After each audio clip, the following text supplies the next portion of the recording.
The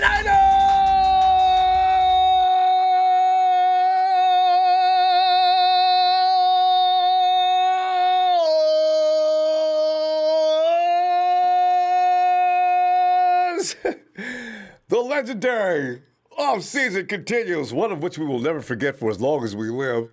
So many things happening that don't have anything to do with football, but we still find a happy place in talking about Niners football. I know what you're thinking, too, about today's headline.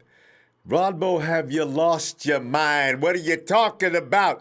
Fam, it's the red and gold world you live in. There is no telling what's going to happen with the 49ers. We only got a couple weeks to find out, but you know there's going to be drama. And, of course, you got to prepare yourself mentally for that drama. That night, you, too, will be shooting through your front window and saying things like, whoa, no, yeah. So get ready. Could be a good thing, though. We've got to learn to trust John Lynch and company because they know what they're doing. So far, that's been the case. So no matter what happens, you can still say, well, let's see what happens next. Brick by brick, brick by brick. Headline reads, if Derrick Brown falls, 49ers could pounce and target wide receivers on day 3. Oh! Another one of those what realities. We can argue about it. I love arguing about these things. And you know this. The possibility for the Niners in the 2020 draft scenarios are starting to surface right and left, fam, as we just went over one the other day. And suddenly some models are displaying Derrick Brown falling below the top 10. If Brown is available to Niners pick at 13, you do know that all bets are off on that sexy wideout, but there just may be method to this madness because there may be some hidden gems that fit Coach Kyle Shanahan's famous checklist on his latest day 3. Now, that's saying if we don't trade back, but it's really something you got, if you're going to sit in the room with the heavyweights who know what they're doing when it comes to selecting talent, you got to start thinking in that direction. Meanwhile, we already know it will be near impossible to replace Defoe with just one player. So we think right now, we'll see. But Derrick Brown of Auburn might be a start towards relief of that potential pain. It seems there's only an outside chance that Brown will make it out of the top 10 of the draft, but it is possible, it seems. Brown is considered by many to be the top defensive tackle in the draft, but became accustomed to playing every position along the defensive line during his 4 years at Auburn. That's what they do at Auburn. Mrs. Brown's baby boy talked about his talents and his ability to play multiple positions, stating, quote, it was very beneficial. Being coached to the system, we didn't really have set positions. We played all the way from the 0 to the 5. And Coach mentioned we had to be versatile at every position. And you were not wrong, Coach. In today's NFL, if you come in there being one-dimensional, you may not get a J-O-B. Goes on to say a lot of teams say that they don't even scout for defensive tackles or nose guards no more. They scout for D linemen. They want to find guys that can play the positions across the board. Unquote. For sure. Brown started the final 40 games of his college career with the final 3 seasons.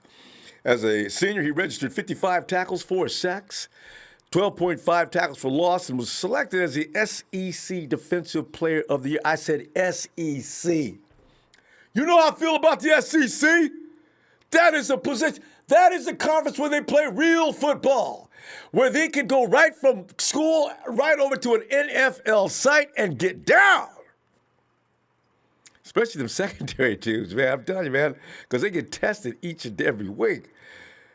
He also was the winner of the 2019 Ronnie Lott to be exact, Impact Trophy, named after Lott. Ronnie, that goes to the defensive player who has the biggest impact on the team. Impact. It stands for integrity, maturity, performance, academics, community, and tenacity. These are things I've never known about in my life. But, man, what a dude. He made a huge impact on the field with his brute force in the run game. Who's that? You know, I'm telling you, man, he's going to check all the boxes. I mean, you read what he's capable of, it makes your mouth water. When asked to describe his biggest asset, he answered, quote, I think just being able to knock back the line of scrimmage and create pressure that way, but also be able to play the run and create that knockback. Every time he says knockback, I say, oh, I like this dude. Knock him back, Big Brown. Oh, see, that's what we're going to miss with Defoe to some extent. You bring this kid in here, if he can knock back NFL players, uh-oh. If the league is thinking, well, the 49ers defensive front line may not be so invincible this year, so maybe we can start the game plan. Anyway, that no matter if Brown comes or not, that's not going to happen. I can see that right now. 6'5", 326 pounds of pure meanness. I do love it.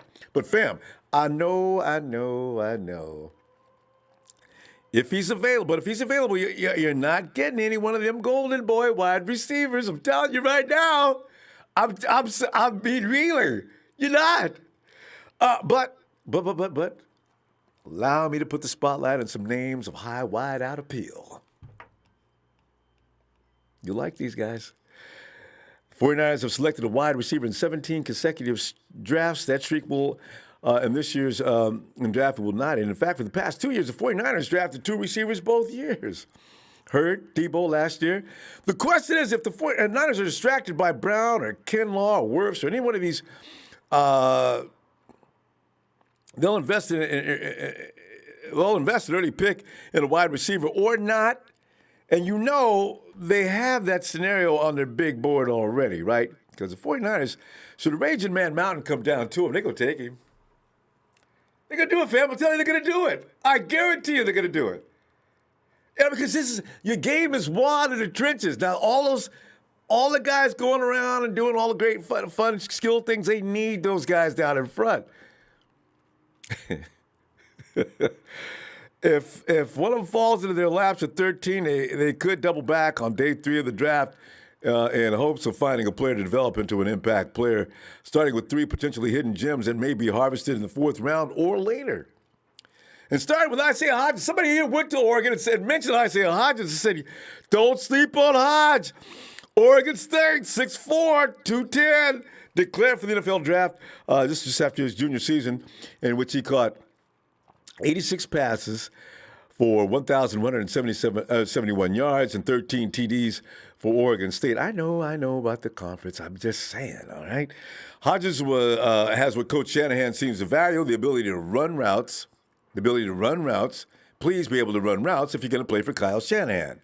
With an ability to change direction quickly without losing speed. Oh, Kyle loves that. And listen to this. Hodgins is 5 inches taller than Debo Samuel, and Hodgins time faster. And the 3-cone drill than Debo, you know how seriously Coach takes that 3-cone drill? Hodgins ran a drill in 7.1 seconds at the NFL Scouting Combine last year. Samuel ran 7.3. They're close, but still. 6'4", and he's moving. He's got that kind of maneuverability. Hodges' 20-yard shuttle was 4.12, and Samuels was 4.14. What do we got here? Hodges is not a speed burner, though, with a time of 4.61 seconds in the 40-yard dash. Now, that is his downfall, his straight-ahead speed, but he could be an effective receiver on the outside to make grabs with a strong catch radius. And keep the chains moving with his ability to take patterns over the middle of the field on 3rd downs. I know what you're thinking. Man, Ronbo, we got Jalen Hurd, man. He does all of that and more, and he's faster than that. I know that. But do we know what we have in Jalen Hurd? Is he going to be able to come back? Because if he is, I'm keeping him, and I'm getting rid of Dante. Dante, I'm telling you, man, let's not get started there. Aaron Parker, Rhode Island. Parker's teammate Isaiah Coulter ran much better than the 40-yard dash at the combine, but Parker seems as if he would be a good fit for the 49ers due to his route running, that word. Everybody knows Coach Shanahan loves him some route running. If you can't run no routes, you're going to have trouble with Shanahan. First of all, you're going to bring in Change the direction, skills, and toughness. Again with that. As a blocker in the running game, he likes that. Parker's 6'2", 209. Has a basketball background. Whoa. And posted one of the top 3 cone times at 6.94 at the combine. Shanahan will see a wide receiver who can get open quickly against man coverage on choice routes. Parker was a team captain who caught 81 passes, 1,224 yards on his resume, and 9 TDs. As a senior, he's fully polished, he's fully groomed, he's got plenty of time in his system, he knows what he's doing. Coulter caught 72 passes for 1,039 yards and 8 touchdowns. Parker could be available deep into day 3 due to the fact that this year's wide receiver camp is loaded. And so we already knew that, though, because we were talking about this weeks ago. We said, there's so many wide receivers in this class, it's ridiculous. And you're going to see some quality talents that are not in the first and second round. It's going to extend all the way. Somebody said it'll go all the way to the 4th round. You could get anything that could be equal to a first-round talent. Whoa. Kez Watkins, South Mississippi, at the 49ers are looking for a player to take the top off the defense. While playing a limited number of snaps throughout the course of a game, because that's pretty much what a speed merchant is going to do, unless his name is Ruggs. Watkins is a solid late-round option. He's 6 foot, 185, is a player who can bring the speed and big grocery bag amounts. Bam! Bam! Watkins clocked a 4.35 in the 40 at the combine and ranked second behind only Bama's Henry Ruggs III. That counts. That gets you points. With Goodwin's status with the Niners this season continuing to be a mystery, the team could select Watkins on day 3 no matter what and have him perform a specialized set of plays. Watkins capped his college career with 64 catches, 1,178 yards, 6 TDs. Fam, I'm telling you, man, it's getting more interesting all the time. Unfortunately, the 49ers can't call these guys in and get interviews with them, but they probably are Skyping them up and things like that, or even Zoom, anything else. Any platform you can find, you talk to people on, FaceTime. They're conducting interviews because they want to look at guys and straight in the eye and say, if you come into this locker room, you realize the harmony we have in here, right? There's no we in our locker room. There's no I in our locker room. It's all about the team, right? Everybody's got their back. We believe in pushing each other. We're one for all and all for one. That's what makes us invincible. Can you buy into that kind of concept? Is that philosophy something you could adopt? And the kid's going to say, yeah, coach, yeah. And, he's going to say that no matter what. Because you better say that or else the coach is going to say, well, I might just hang this up right now. But there you go, fam. That is something I said to myself. You know what? That's so true. If a Brown comes down to 13, forget about that wide receiver. It's not going to happen. And I tell you what, Jay Chan says, hey, see happy birthday to him. Him the Dream's birthday today. I didn't even see that either because I was looking through too. Ryan Bowes, what fam? And Ronbo, hope everyone is staying home and healthy. Yeah. Because, things are doing well. We're heading for that flat line. Or should I say that flatten that curve? Jamie says my college team was Oregon State. Hodges is definitely a wide receiver to look in lower rounds. Oh yeah, Jamie.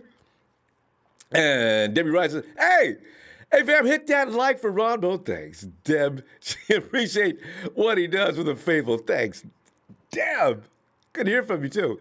Hey, Cynthia. And Cynthia said hi to everybody. Rich Rivera. He says, check out Reggie Robinson highlights from Tulsa. He plays corner. All right. Somebody mentioned Reggie the other day. Somebody had him in their mock draft.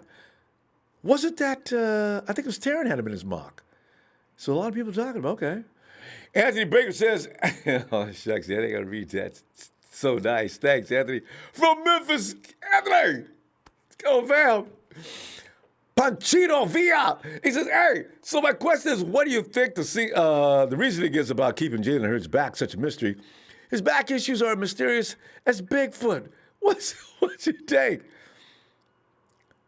I think I think they're kind of telling the truth about him now because they're not holding back on saying that, because when they said he wouldn't even travel to the Super Bowl because the flight might jar his back.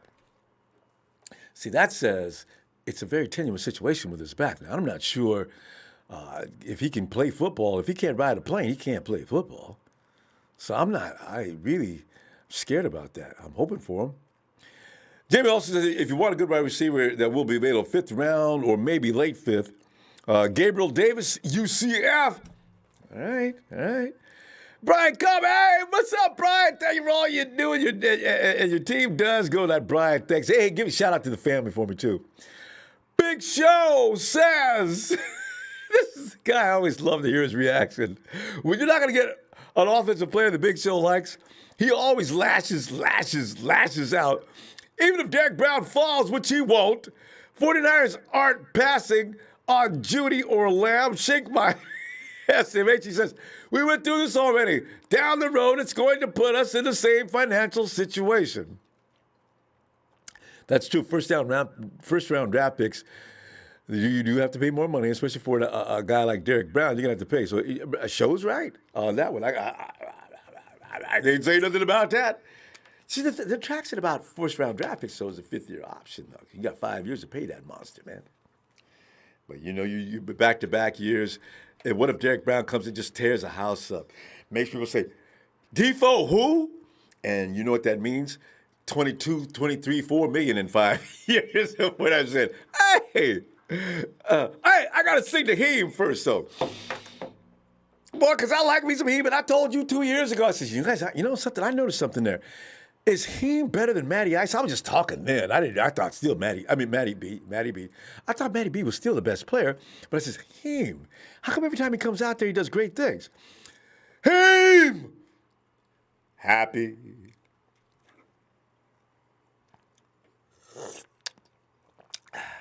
Me. Happy, not his birthday. Rahim, happy not his birthday. To the him, happy night.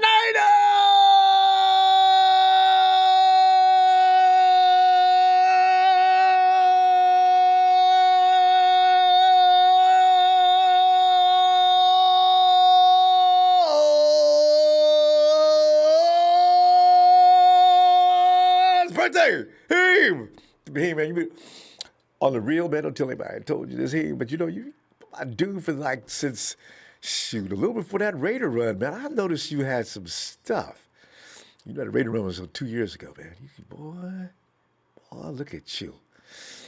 Probably go do 1,800 yards next year. Hey, let me go check out Jamie. Hey, Jamie. Jamie. Hey there, Ronbo. Jamie, man, I know. We've been screaming and yelling and jumping up and down about the 3 Golden Boy wide receivers, but do you know that could be a jeopardy, and we may be wrong in the first place. Jamie, what are you thinking? I'm thinking that if Ruggs ain't there, we're gonna definitely either drop the pick down or go for a D lineman. Jamie, in fact, not only that possibility, draft up. Can you see it? Because the 49ers say if Ruggs, Judy, and Lamb are gone by pick 8, 49ers are going to be making phone calls right and left to get as high as they can as fast as possible, especially if Wirfs, Kinlaw, Brown are not around. See what I did there? I didn't like that rhyme. But you know what I'm talking about? What do you think? Yeah, the thing I'm wondering about is which team is going to try to jump up in front of us. And for who? I keep forgetting about that scenario. You know what's going to happen because people want quarterbacks. Yeah, somebody's going to jump up there. Yeah. And then who are they going to take? Would the Raiders be silly enough? Did you ever get a chance to look at Jabari? No, not yet. I got a lot of players I got to look at. I haven't seen them yet. Whew. See, because the Raiders are a pain in the butt. And I could see, but they're already ahead of us. They'd be trying to get ahead of somebody else. But they would go get somebody we're looking at. That's the thing. Yeah, and the Broncos, too. They're looking at Ruggs. Uh-oh. Yeah, so I seen a draft. I saw that the other day, the actually. Broncos went up in front of us. Yeah, and then another one where some other team jumped up with them, also in front of us. So that was two people jumping up in front of us. Hey, that wouldn't be good.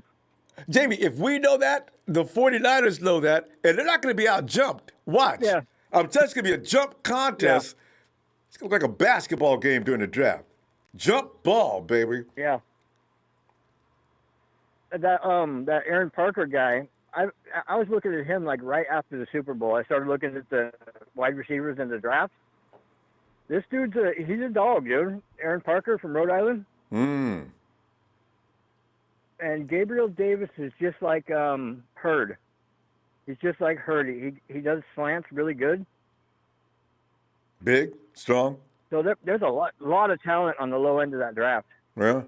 And they wouldn't be that way if this draft wasn't so loaded. So those guys way down there should be up about 3 rounds higher. See, that's a good thing. Yeah.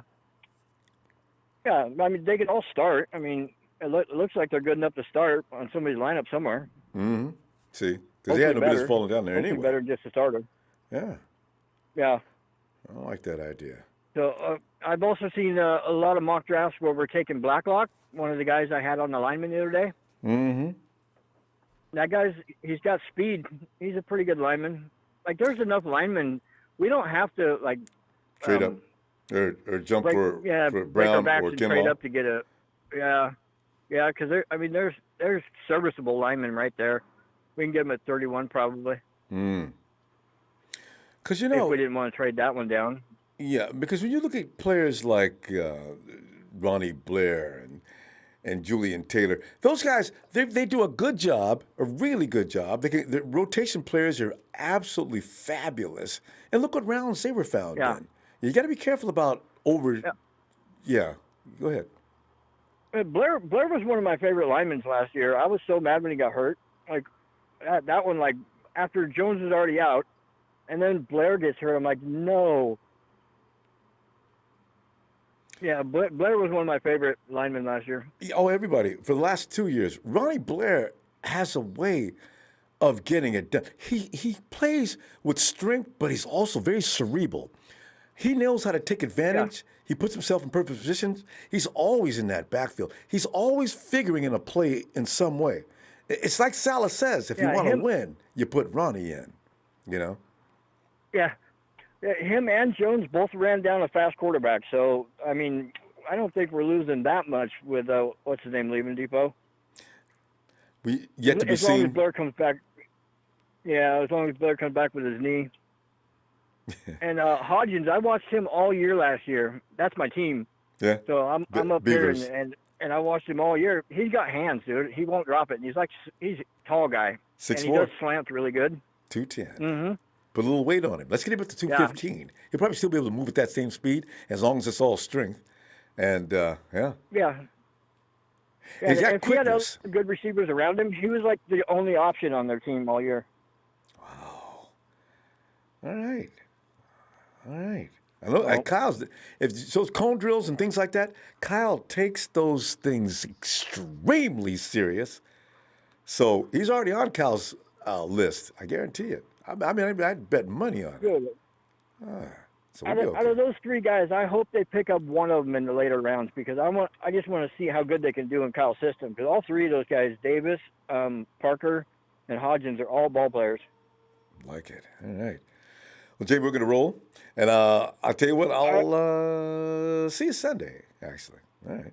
Okay. Make sure and take a look at that Jabari guy. I got his name down there. I just haven't got around to it yet. I wrote that down yesterday. I will. All right. Thanks, Jamie. Okay. I'll holler at you later. See you. All right. The guy's got to be good because Jamie pointed him out twice. Oh, now here he is. It's Phil on the chill. Phil, come in here and set me straight. I mean, I'm sitting there reading things. Ronbo. I'm thinking, oh. Ronbo, can you hear me? I can hear you loud and clear. I got a brand new phone just for you. Sounds great. Hopefully I don't have the problems I had in the past. Well, right now it's sounding good.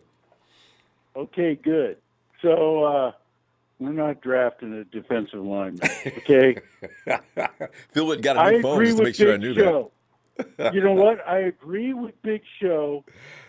He comes around He's like leap year. He comes every 4 years. He gets a winner, right? And this is his leap year. All right. Are you talking about a Big Show? Yeah. Rashawn Gary. Fred Warner. He picked Fred Warner, and he came in right there. True. And it's about 4 years later now, and Yeah. we're right around leap year for Big Show. We're not going to draft a defensive lineman, okay? We've All got right. too much talent. All right. Brown is a nose guard. He's going to be DJ Brilliant. Jones. Are you going to not start DJ Jones? Or are you going to start Brown? No, Brown, DJ's a nose tackle. Brown can play anywhere in the line, according to him. No, Brown is a nose tackle. He's 326 pounds. I mean, He's not a three stuff. He's not a three guy. All A right. three guy is going to be your Catavius Street, Solomon Thomas. He's going to be Eric Armstead. You know, those are the guys that are going to play the three to replace DeForest Buckner. And then you're Speed. going to have, you're going to have Bosa and Ford and Blair on the outside. True. We've got plenty of depth at defensive line. We do not need to draft at 13 a defensive lineman. We need a wide receiver or a corner. That's where we're going to help this team immediately next year. Phil, I mean, want this you upcoming season. in the boardroom when they're making these decisions to straighten them out on this. Don't be looking at them dudes. But still, I keep thinking DeForest Buckner. Are they thinking they can handle DeForest Buckner's spot? All those names you just mentioned, or what are they thinking? Because think so. I believe what you believe. I think they can, but I don't know what. I wonder about them. And you know what? People don't. The Empire doesn't even listen to their own comments during the whole season. Who were they complaining about? Spoon and Mosley. Mosley in the Super Bowl. Spoon during the regular season. We need a corner. If we can get one that can start and shut down, and then you've got Sherman on the other side, what do you think our defense is going to look like with a better cornerback? Awesome. Come on. No doubt about it. So if there's no wide receiver at 13, we're going to draft corner, and then we're going to get a wide receiver like Mims at 31. Or we'll trade back a few spots and still get Mims at 31. And so we can get C.J. Henderson or who's the other guy from LSU there, like Fulton. Those guys start on our team immediately at the corner, and then you go Mims at wide receiver. You could go either way, or you can go wide receiver first and corner second. But either way, those are the two positions that we're going to have a starter that makes immediate impact on our team immediately. Other than that, Phil, we're going to be sitting on the bench. I do have one question though.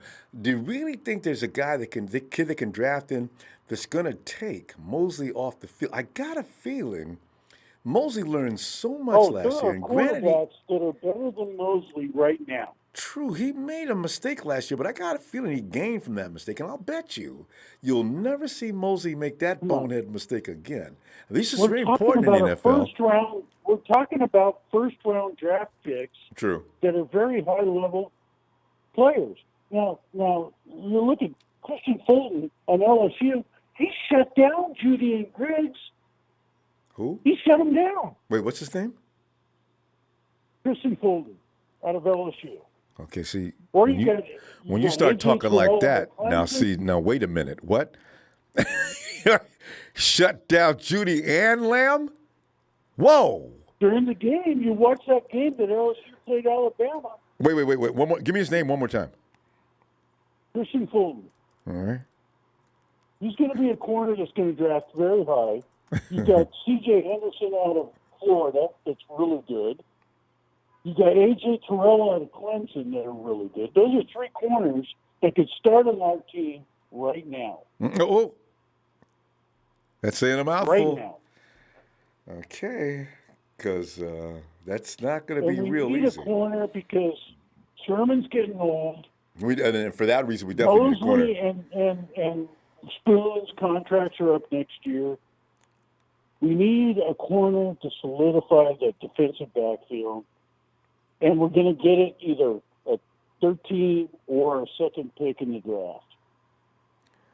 You know, and I'll tell you what, if one of the three big wide receivers are available at 13, we're going to go that route, and then we're going to go at the second pick in the draft. And I think we should trade back, but not too far back, and get ourselves a corner, and then go with a offensive lineman in the third pick. But I do not see us picking a defensive lineman at all in this draft.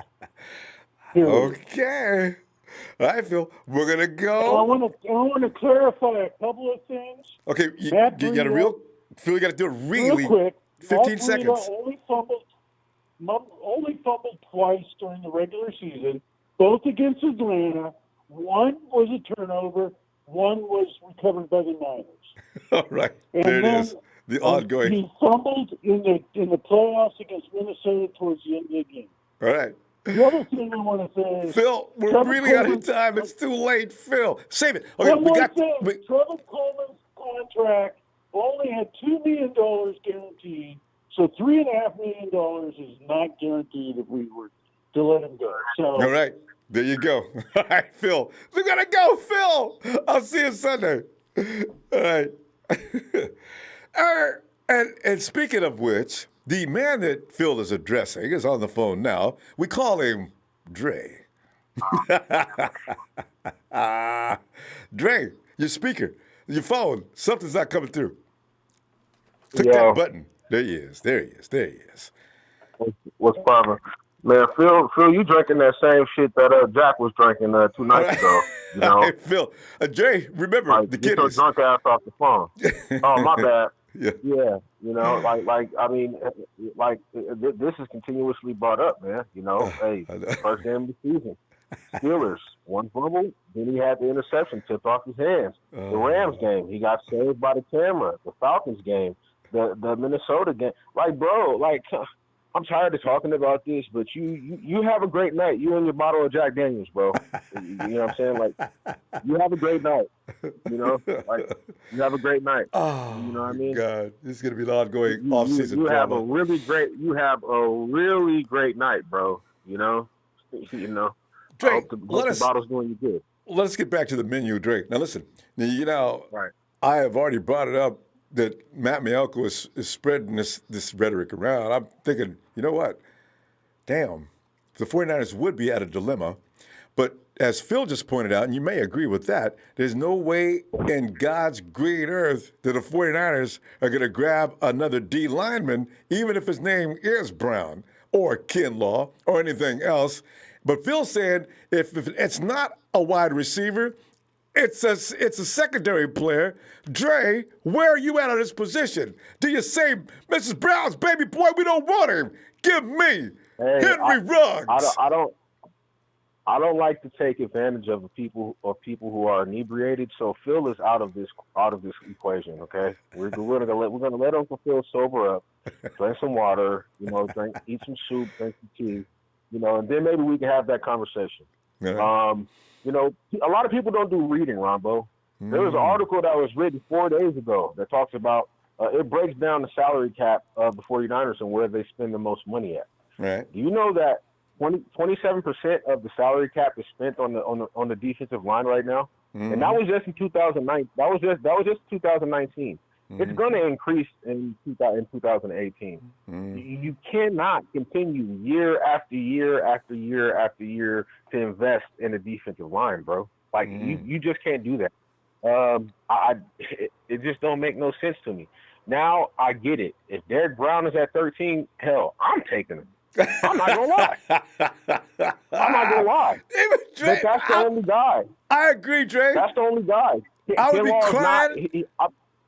Yeah, bro. Like Ken Law is not that. You know what I'm saying? I don't think Ken Law is better than Marlon Davidson. Marlon Davidson is a beast. He played alongside the Derrick Brown at Auburn, and he plays interior and out, and he plays on the edge. You know what I mean? So, but hey, people can, everybody has the right to their opinion, but you just cannot continue to invest in the same place because you're gonna have to trim the fat in other places, and that means it's gonna be another guy that's gonna have to leave when it comes time for them to get their money. People know my position.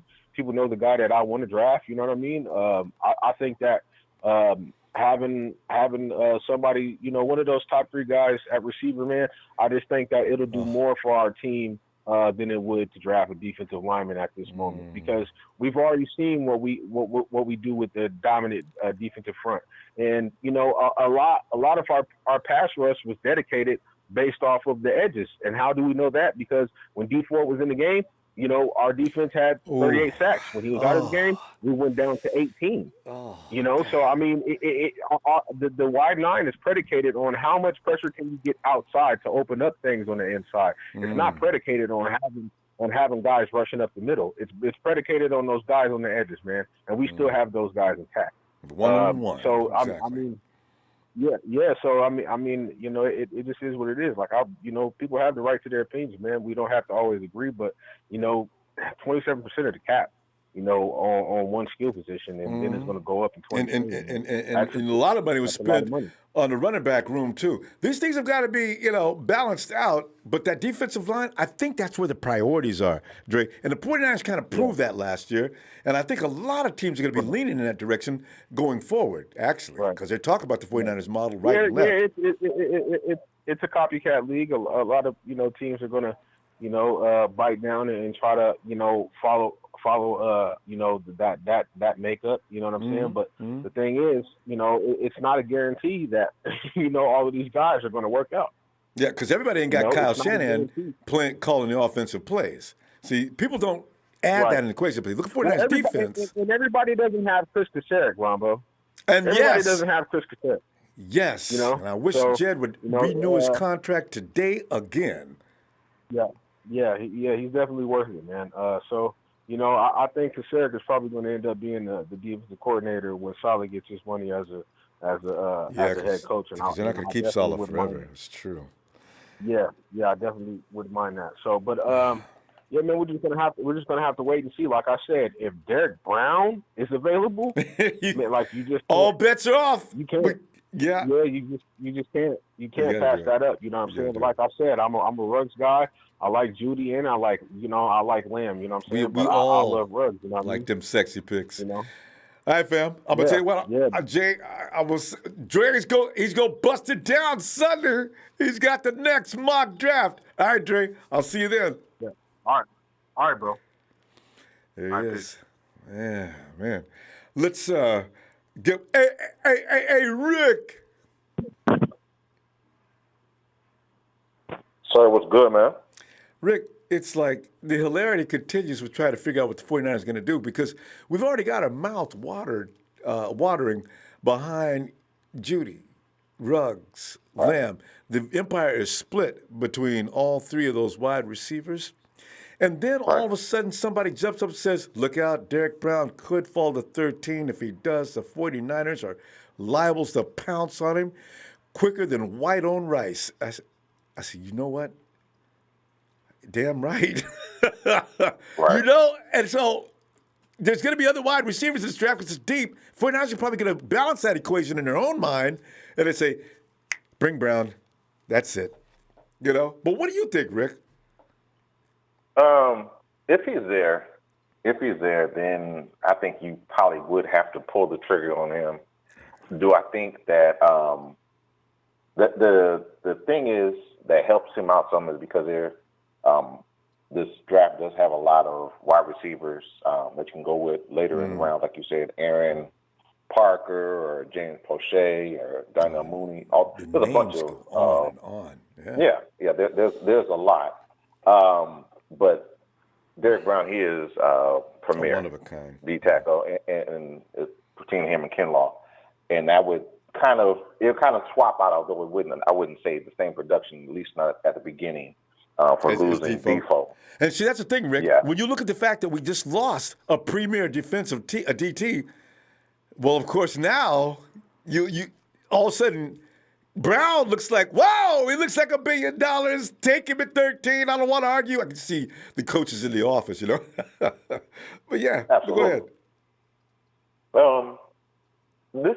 This year, I just think that we have to really focus. I mean, I know we were talking about corners, but like I know Phil already said it, but there's no way other than Jeff Okudah, I don't see anybody else coming in and starting, even over Mosley. Just not this year because I mean, it takes a special. And I like C.J. Henderson. I do like him. His issue is he's a cover corner, but he doesn't tackle well. Uh-oh. So yeah, I mean, but he is a good cover corner. He's probably he's elite with that. But there are other cornerbacks out there that you can look at later, Lavert Hill, Cameron Dantzler, AJ Green, players like that. So, Rick, before you go any further with that, though, let me ask you about E-Man Mosley. Do you really think, is there anybody could come in and, other than Okudah and take his job? I kind of see Mosley as being, E-Man is, dude is, he made a mistake, but he's got a whole year of making mistakes that he learned from. I don't see him making those same mistakes next year. He seems to learn quickly. I wonder if he could be beaten out. I just think it takes somebody special to, like our receiving core, I think, aside from one or two players, I think they're marginal or average. So I do think receivers from this class, doesn't matter whether you're drafted earlier or later, can come in and compete with them. Aside from Okudah, maybe Henderson, I would say the other ones, not sure that they can compete and start right now because we got Sherman on one side, Mosley on the other side. Who's our nickel cornerback? What's his name? K1. Yeah, K1. Nobody's taking his job. Nobody's taking their job. So the thing about it is, if we're not going to right now get people who are going to impact the game, like pretty much you're going to come in and start or compete to start right now, then it's kind of a waste of pick because you can get other cornerbacks later in the draft that you can groom, possibly put on the practice, try to see if you can hide them on the practice squad or whatever the case may be, and develop them. But right now, we know, although I do believe that wide receiver and corner are of a need, I think that it's easier to come in and start with more influx of talent from the wide receiver position, given this draft is so deep versus the cornerback position this year. Yeah, I can see that. Because like you're saying, the 49ers are going to take priority one, which is, in my mind, a little foggy. I thought it was wide receiver. But like I say, if you get a surprise drop in the lap, I got a feeling the big man wins. We will take it. We will take it because the thing about it is there's certain players, if you played a lot, then, it's going to be hard to unseat them. Yeah. Like you're going to have to be over the top to unseat Mosley now.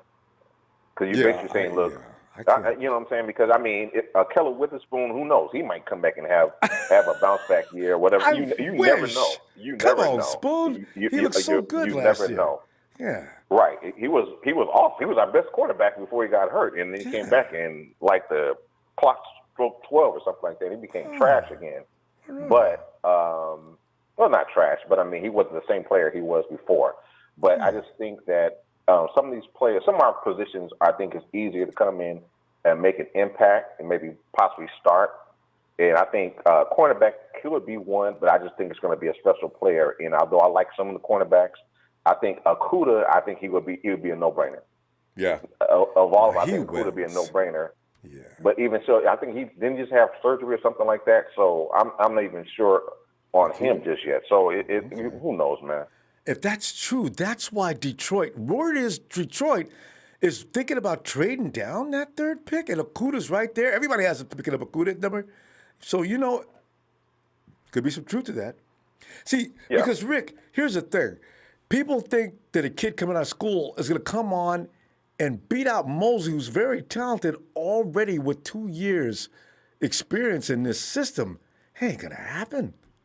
So, you bring this kid in. I'm not saying it can't happen, but it's going to be hard because it's going to be really hard because he's got so much to learn. Yeah. So anyway, we'll see. I mean, and even honestly, as much as we need receivers, receivers that come in are going to have to outperform because other receivers that we have right now, although I don't like them, they've been in the system, they know the playbook. They know, and they have that advantage, or whatever, and they have that advantage. So they're gonna have to come in and just outperform and learn a lot. Easy. In a complicated system like Shanahan's, we got to go, Rick. I'll see you Sunday, okay? Absolutely, man. You all, Niner faithful, Niner Empire. Stay safe, social distancing, wash your hands, stay at home. Go out if you just necessarily have it. Matter of fact, go on Walmart.com online and get your groceries or whatever from there. Man, y'all stay safe. Have a good evening, man. You, Rick. Appreciate you, fam. Have a good night. You up. Bye. And let's go and check out IB, who always leaves thoughts that resonate for days. IB. Ronbo. What's going on tonight? I mean, I'm just weighing, because I'm trying to get myself emotionally ready so I don't go off. Because each and every year I go off, usually in a positive fashion. I've only had one bad year, and I don't want to repeat that. But I do say this year, it's a potpourri of possibilities. I know the wide receivers, all three of them, one of them we taken, right? And then somebody says, defensive tackle Derrick Brown could fall. I said, what? If he does, the 49ers could pounce on him at 13. I said, well, you're damn right they will, because this would be a time when we were caught vulnerable. You just broke up with your girlfriend. Here comes this gorgeous girl, walks in the room, and she puts her arms around you. That's the same thing. We just lost DeForest Buckner. Derrick, this dude Brown comes falling down. What?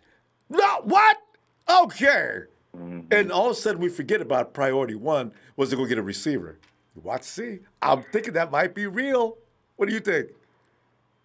Man, I've been studying. Man, and I see I gotta pay attention to this draft board a lot more, man. But I want to piggyback off of what Dre said a little bit, because I totally agree with his whole conversation with you, man. I think one thing he said that we need to emphasize is on our defense, our strength is on the edge. We're not really worried so much about the middle so much. You know what I'm saying? I think a lot of people talking about, we need Kinlaw, we need this, we need that, but we necessarily don't, in my opinion. I mean, I would believe we can pick up somebody in the later rounds to fill in that rotational purpose and still come in and get snaps this year. Whereas I don't think we can afford to give up one of them three. Now, my breakdown on the three is the same thing, and I'm not sure if it was Shea or if it was Big Show. Oh. But nah, Shea or Big Show the other day, and when they was talking about the big three. See, I'm good with all three of them, but I mean, realistically, like Lamb is I just see it difficult. I see it difficult for him really fitting in our system, because they say he's the Yak King, blah blah blah blah. But like they said, he was the primary target. You're not about to come in here and be our primary target. Right. You know what I'm saying? Right. That's what I keep telling about midfield guys. Kyle's not going to change Debo's job assignments for whoever he brings in. That's my other thing is, so now we're talking about, even if we take Judy, now you mean we're going to take away from Debo just because we got this new dynamic kid? No. We're on the same We need page. somebody that can complement him. Exactly. These guys is good, but they demand too much of the ball for them to be the same, for them to be that impactful on our offense, in my opinion. You know what I'm saying? But I mean, I don't know. As far as that, you and I as far are as full that agreement. I thought about that. You think Kyle's gonna? I got Judy. All right, Debo. I'm gonna rearrange. We're gonna stop doing what you was doing. We're gonna do something else with you. It ain't gonna happen. It ain't gonna happen. I mean, we already took away from Kittle last year by giving the ball to Debo. You know what I'm Exactly. saying? So you take some more away from now we Kittle? going. No, it's not going to work like that. We need something that's going to balance out the offense. And what we didn't have is what we've had in the past 2 years is that speed. Now, don't get me wrong. We had the speed from Debo, and yes, Kittle still runs a 4.5. So yes, we still got that speed, but we don't have this stretch them and spread the field. Plus, this is another thing I want to say before I get off. Right now, we emphasize on how they use Lamb. Okay, yes, they use Lamb on the outside, but college field is different than the NFL. You don't get that extra 5 yards. We play within the hashes in the NFL. So you losing a percentage of the field as well. You need somebody that can do that without getting a 10-yard out on or a 15-yard out. You want to spread it down the field. You know what I'm saying? But I want dudes we'll see. turned all the way around. If he's still backpedaling 5 seconds into the play, the dude on the edge out there ain't fast enough. I want to see his butt chasing that receiver down the field. Now off his first step. Got action. Off his first step. Exactly. Because it's all timing patterns, man. And once Jimmy gets his legs under him, he can look at his second and third option a little bit better. Right now, you gotta depend more on the system when you're trying to get back into playing shape. Nobody even says that. You know, how many people question did Jimmy get hurt at all last year? No. I mean, nobody even puts none of that into consideration. No. How you come back, play a whole year, go to the Super Bowl, and you weren't hurt at all? Yes, in a whole year at that. And nobody thought about that. It's just condemned him right from the bat. I mean, I want to ask you before, real quick, though. Here's a question. Yes, what you just mentioned, I'm still thinking about it. Do you think that's why DeForest Buckner's game suffered a little bit due to Kasurek's defensive system? And that's why the 49ers might have thought that he is actually suspendable? And that thing about bring some kid in, maybe anybody big brute force can play the inside? Are you got me thinking on that. I think that has a large part of it, and anytime that comes into consideration in the coaching staff, that stuff goes back to the players' agents, and then the players' agent says, "Hey, man, they thinking about trading you. They think they can do something better with a younger player." So then that player says, "Well, hey, I need to save myself then because my value is at risk right now." You know what I'm saying? So it's all under consideration, but we've had that. We've had that convo before. I think Kasurik is a mastermind. I love what he does. I don't want him leaving ever. From him. They brought the coaching staff. They brought some reserves that's all play with him. I'm ready for it, man. You should be. It's going to get crazy. It's going crazy up in that IB. We got to go, fam. I'll see you Sunday. All right. All right. Yes, sir. All right. Y'all have a good night. You too. Man. All right. And boy, it got me going again. I was trying to figure out, because we're all saying, well, the only reason Armstead did well. Well, no, the only reason Armstead did well is because Kasurek's system fits him. It fits it better than Debug. What we saw was probably going to continue into next year. Hey, Kevin. Ronbo, what's going on, man? Kevin, get in your microphone, Kevin. You sound distant. Can you hear me now, Ronbo? That's a little better. Still a weird echo. You're not on the speakerphone, are you? No, not speaker. Okay, a little better. Okay. Kevin, tonight we're talking about the possibility of passing up on one of the Golden Boys if indeed one of the monsters comes in and falls to 13. And then again, what IB just pointed out makes me think, well, no, maybe not. Because if DeForest Buckner couldn't move in the system, that means probably none of these other big monsters can do any better. So, Kevin, it's a confusion. Are we still getting that wide receiver at number 13? Or if Wirfs, Kinlaw, Brown fall to 13, do you say, whoa, that's that plan. Go to plan B. What do you think? Well, if Derrick Brown is there at 13, I could definitely see us taking him. He doesn't beat you with speed, but he beats you with quickness and he beats you with strength. Brute force. If I'm, people in the chat can correct me, but I think Auburn, they run a 3 down front.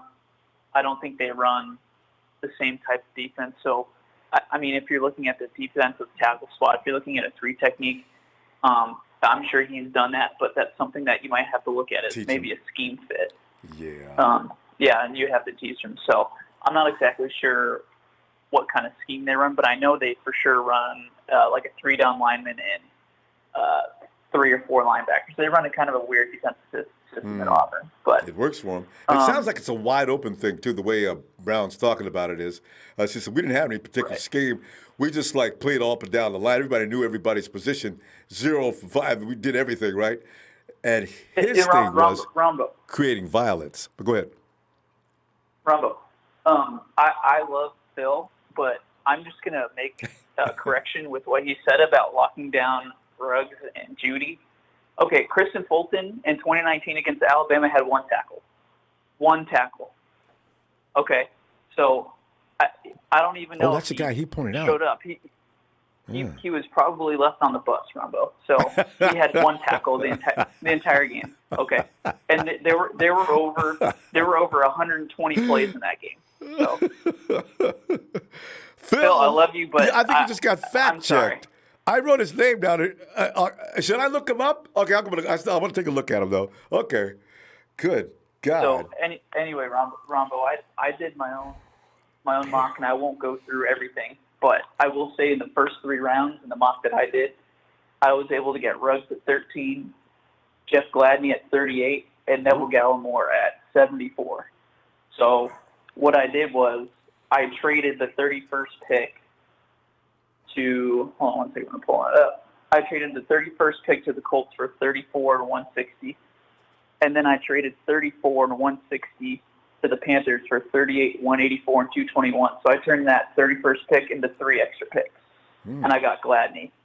All right. So that takes care of your lockdown corner. But a big shout out to John V in Cleveland. John loves him some Gladney. Go ahead. He's not one of the top, he's not an Okuda, and he's not a Henderson, but I think he's better than Terrell. I think he's better than Fulton. I think he's better than Trayvon Diggs. So, poor Christian. And then how I got Gallimore at 74, I actually traded our 156 pick that we have in the 5th round in a second next year to the Lions for 67. And then I wanted Raekwon Davis, but he was taken.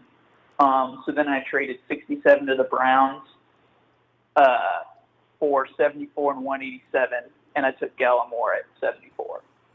So I did a whole mock draft, and I could email it to you. I think I did pretty well, but if people are blowing me up in the chat, I think that is a way that I think we could definitely turn that 31st pick into multiple picks and address Go ahead and send that. Needs from there, Go ahead and send that if it's finished up. We'll display that. The Big Show is sending me his mock draft point 21. So I'm gonna, by the time he gets finished, we'll display all of these a little later. Especially if I look at the draft and somebody got it really right, matched up after the draft night. Oh man, give it some huge kudos. So get that to me. The mock that I did, I got 2 wide receivers, 2 corners, an offensive lineman, defensive lineman, 1 safety, 1 tight end, 1 edge, and 1 running back. So pretty much got everything you need right there. But the last thing I want to say before I get off about Ruggs is the guy in high school, after 2 games of playing high school football his junior season, he had 3 D1 offers, okay? I don't remember off the top of my head. I know one of them was Mississippi State. Okay, Ronbo, and after 6 high school games, the guy had 21 D1 offers. Okay, so this guy, he's raw, but he's talented as hell. And can you imagine what kind of separation he would get in Kyle Shanahan's system? And with our wide receiver coaches, that rawness is going to become vintage rage. Okay, and 4.4 is fast, but it's not 4.2 fast. No. So that's why some dude pointed out some guy, the Hawks, who plays in the secondary for Hawks. Guy says, man, Ruggs is too light, man. Who's the starting corner for I think they just got him too from Washington. What's that guy's name? Oh, I don't remember. Anyway, he believes. I checked out the dude who runs a 4.4. I says, 4.4? He will be in Ruggs. I mean, the swish behind Ruggs, the jet drag, that's where he's going to be. 4.4 is not going to keep up with Ruggs. Ruggs, people think Judy and Lamb are the answers. I still say it's Ruggs. Those guys are good, but they're not for this offense. But hey, fam, Hey, listen to Ronbo, Sunday. one last thing. 10 more seconds. If you're questioning Ruggs' route running, just go type in Henry Ruggs route tree on YouTube, and there's about 5 or 6 videos breaking down his complete route tree. So they've been talking about this for a lot lately. All right, fam. All right, See you Ronbo, Sunday. thanks for the platform. Appreciate Thank it. you. Okay, you got it, man. Bye. Night. Yeah, hey, PJ. Ronbo. PJ, what's up? What do you say, Ron? How you doing, right? Oh, PJ, man, we're just we're sitting here enjoying the draft like we always do every year at this time, thinking we know what we're talking about. PJ! Hey, PJ, here's a funny thing about it, because here's something we hadn't thought about, because nobody thinks Derrick Brown is going to be out of the top 10. Nobody thinks Kinlaw is going to drop out of the top 10. Okuda, there's no way they're dropping out of the top 10. There's going to be a number of quarterbacks taken in the first round, and it could be one that shouldn't even be as high as in the top 10, because quarterbacks are their worth is way more than anybody else, right? So you figure the 49ers have 5 or 6 positions they have to endure to get certain players, right? So, then I said, I suggested Derrick Brown in some models could fall out of the top 10. Now, that may be 11 and 12, but then when you look at 11 and 12, they ain't looking for DTs. So I said, that's what you mean. Wow. What would the 49ers do? We just lost DeForest Buckner. Granted, Brown is not going to be DeForest Buckner most likely. If he falls at 13, Ruggs is at 13, maybe Lamb or Judy. What do you do now? Yeah, it's pretty. I think they're gonna. I think if they can't get a wide receiver relatively early, I think they're gonna probably do defensive in the early first round, and then trade out of the second round pick, and acquire like a wide receiver or somebody in the later rounds, some picks that we accumulate and unearth a gem, because they're gonna be thinking about having to pay people soon, so kind of be a little strapped in a sense. Because the thing is, you got pick 31, so load them up. We got how many picks in round 6 and 7, 5, 6, and 7? Give up some of them late round picks at 31 and move up. If you really think that you're going to miss out on the wide receiver you want, if they start to tumble, because there's several, if you want to get them in the first round, you don't need to trade back. You could trade up. The options are there. But if a guy like Brown falls, what do you do? I think they take him. If he's there, they take him. Because like he's filling that Buckner void, brings a few things to the table. So they like being versatile. That's what he would bring. And he plays up and down. He plays up and down the line. PJ, is this team's bread and butter? Last year, the 49ers defense was something everybody was afraid of. Now, I figured next year the 49ers balance will be so that they'll be pretty much untouchable, because that offense is not going to lag behind the defense forever. That's Kyle Shanahan running that offense, right? But if you continue to make that defense evil, do you know the 49ers, if they draft right for the next 5-6 years, we could be the Patriots of the future on the West Coast, named 4-9. And I like that. That's the song. That's what I want to see. That's what we all want to see, really. I think it can be done. We'll get some speed defense to keep up with Kyler Murray. Kyler Murray can. There's defensive schemes that you can stop Kyler Murray involving linebackers a little bit more. I think the 49ers weren't prepared for guys like Murray, and they definitely weren't ready for Lamar Jackson. Actually, we did a good job against Lamar Jackson, though, when I think about it. We But did. yeah. Oh, yeah. Well, we're gonna find out Yeah. because this team, it's just fun. We got to keep John Lynch and Kyle Shanahan. They got to renew that contract. Jets got to get in there and say, guys, I've seen enough. Let me extend you 4 more years so we can get a solid 10 years of Shanahan and Lynch football. Yes. Yeah, get them coming back for sure. For sure. Woo! Ah, man. What else, PJ? Yeah.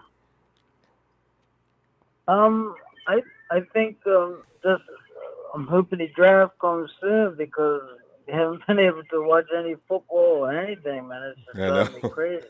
I know. It's no sports. It can't be But nothing. PJ, where you are in Bermuda, how's the situation there? I mean, is the pandemic really having a dramatic effect on Bermuda? Well, it's about 46 cases and 4 have succumbed to the virus. Wow. So, you know, that's. I mean, our population is probably about 64,000 people. So, yeah. You know, it's not a lot of people. That's still a number that doesn't just scare people to death. All right. Tell you what, PJ, stay healthy. I'm gonna tell you what. I'll if you get a chance, I'll look for you Sunday. Yeah, for sure. All right, fam. Have a good night. Have a good evening. Thanks, PJ. It's always great to hear from PJ. Well, here he comes. By the way, on this April 4th month, 9th day. Oh! It's our day, ain't it? Somebody pointed that out a minute ago. I was laughing. I said, that's right. 4-9. Who was that? J10. Good call, J10. I was tripping. It's April 9th, 49er day.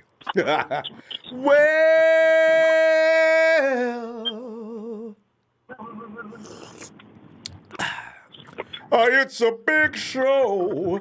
It's a big show on tonight. So I knew you would come hustling in here and straighten everybody out on Derrick Brown. In the first round, indeed. You are exactly right on that.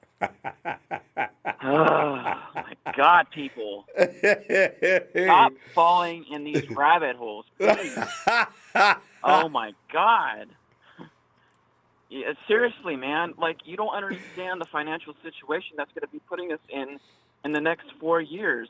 You do realize in the next 4 years we're going to have to pay Quan Alexander and Mike McGlinchey, who are going to require a lot of money. And I know nobody on here wants to get rid of them. And True. Not only that, you're going to have to pay Nick Bosa a boatload of money, who's going to require at least $20 million to $21 million a year. Oh, you don't want to get rid of him, do you? No. That's going to happen. Nick's not leaving. I'm telling you, Big Show, Nick's not leaving. Oh, I know that, but that will happen if you draft Derrick Brown and he balls out, and he is going to require a boatload of money 4 years down from here. And you can't have all this money tied up in one position, Ronbo, especially if you ignore the issues that have. I don't know how many Super Bowls is it going to take for you guys to realize for us to lose. To realize we have no consistent pass catchers we could have relied on to get us over that hump to win that Super Bowl. We had great defenses in both Super Bowls. We had great run games in both Super Bowls. We had great offensive line in both Super Bowls. We had great tight ends in both Super Bowls. We had no reliable pass catchers in both Super Bowls that could get us over the hump. How many Super Bowls is it going to take for anybody to realize that? How many for us to lose? We haven't had a reliable pass catcher in the last 17 years, Ronbo. 17 years. Jesus Christ. How many times is it going to take for you guys to realize that? Hey, Michelle, I one more stat, though, I want to throw back at that.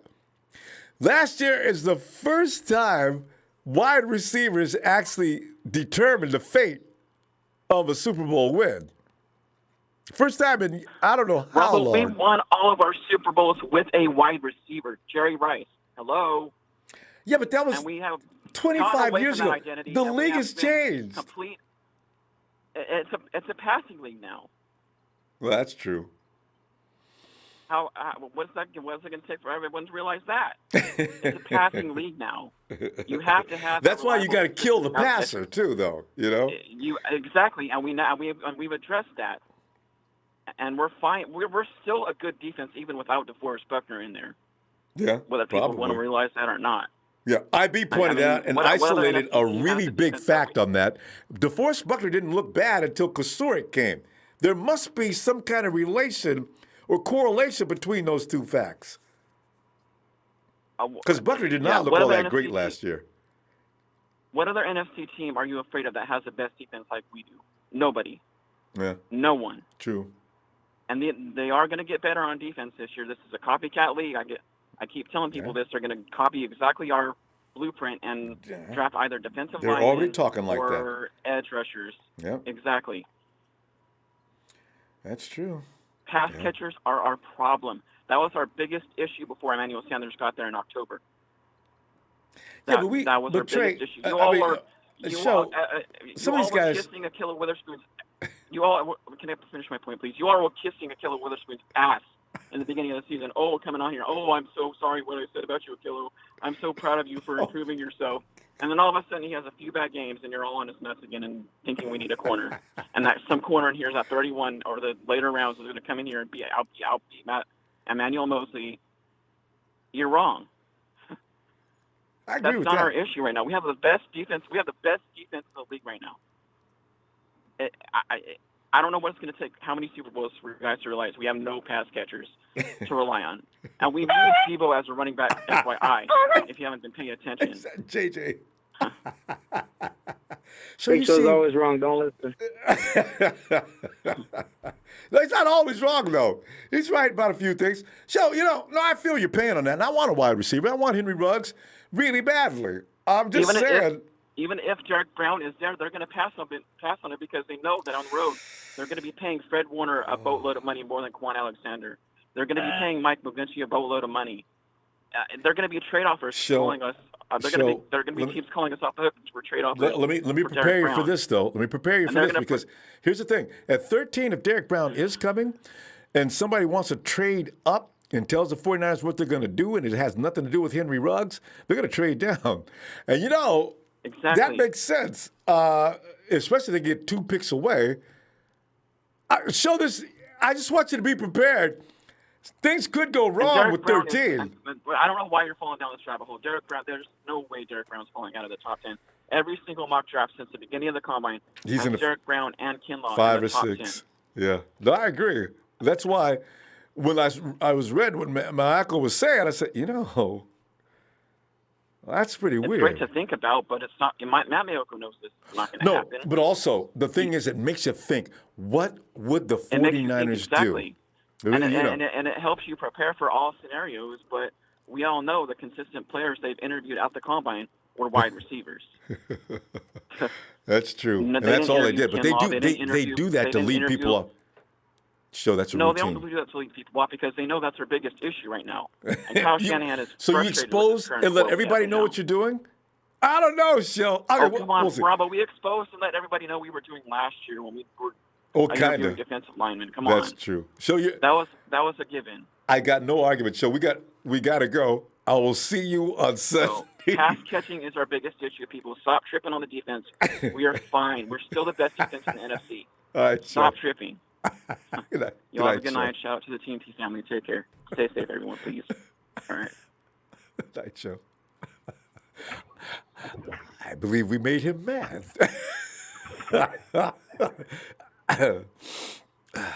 Hey, Jerry. It's a big show.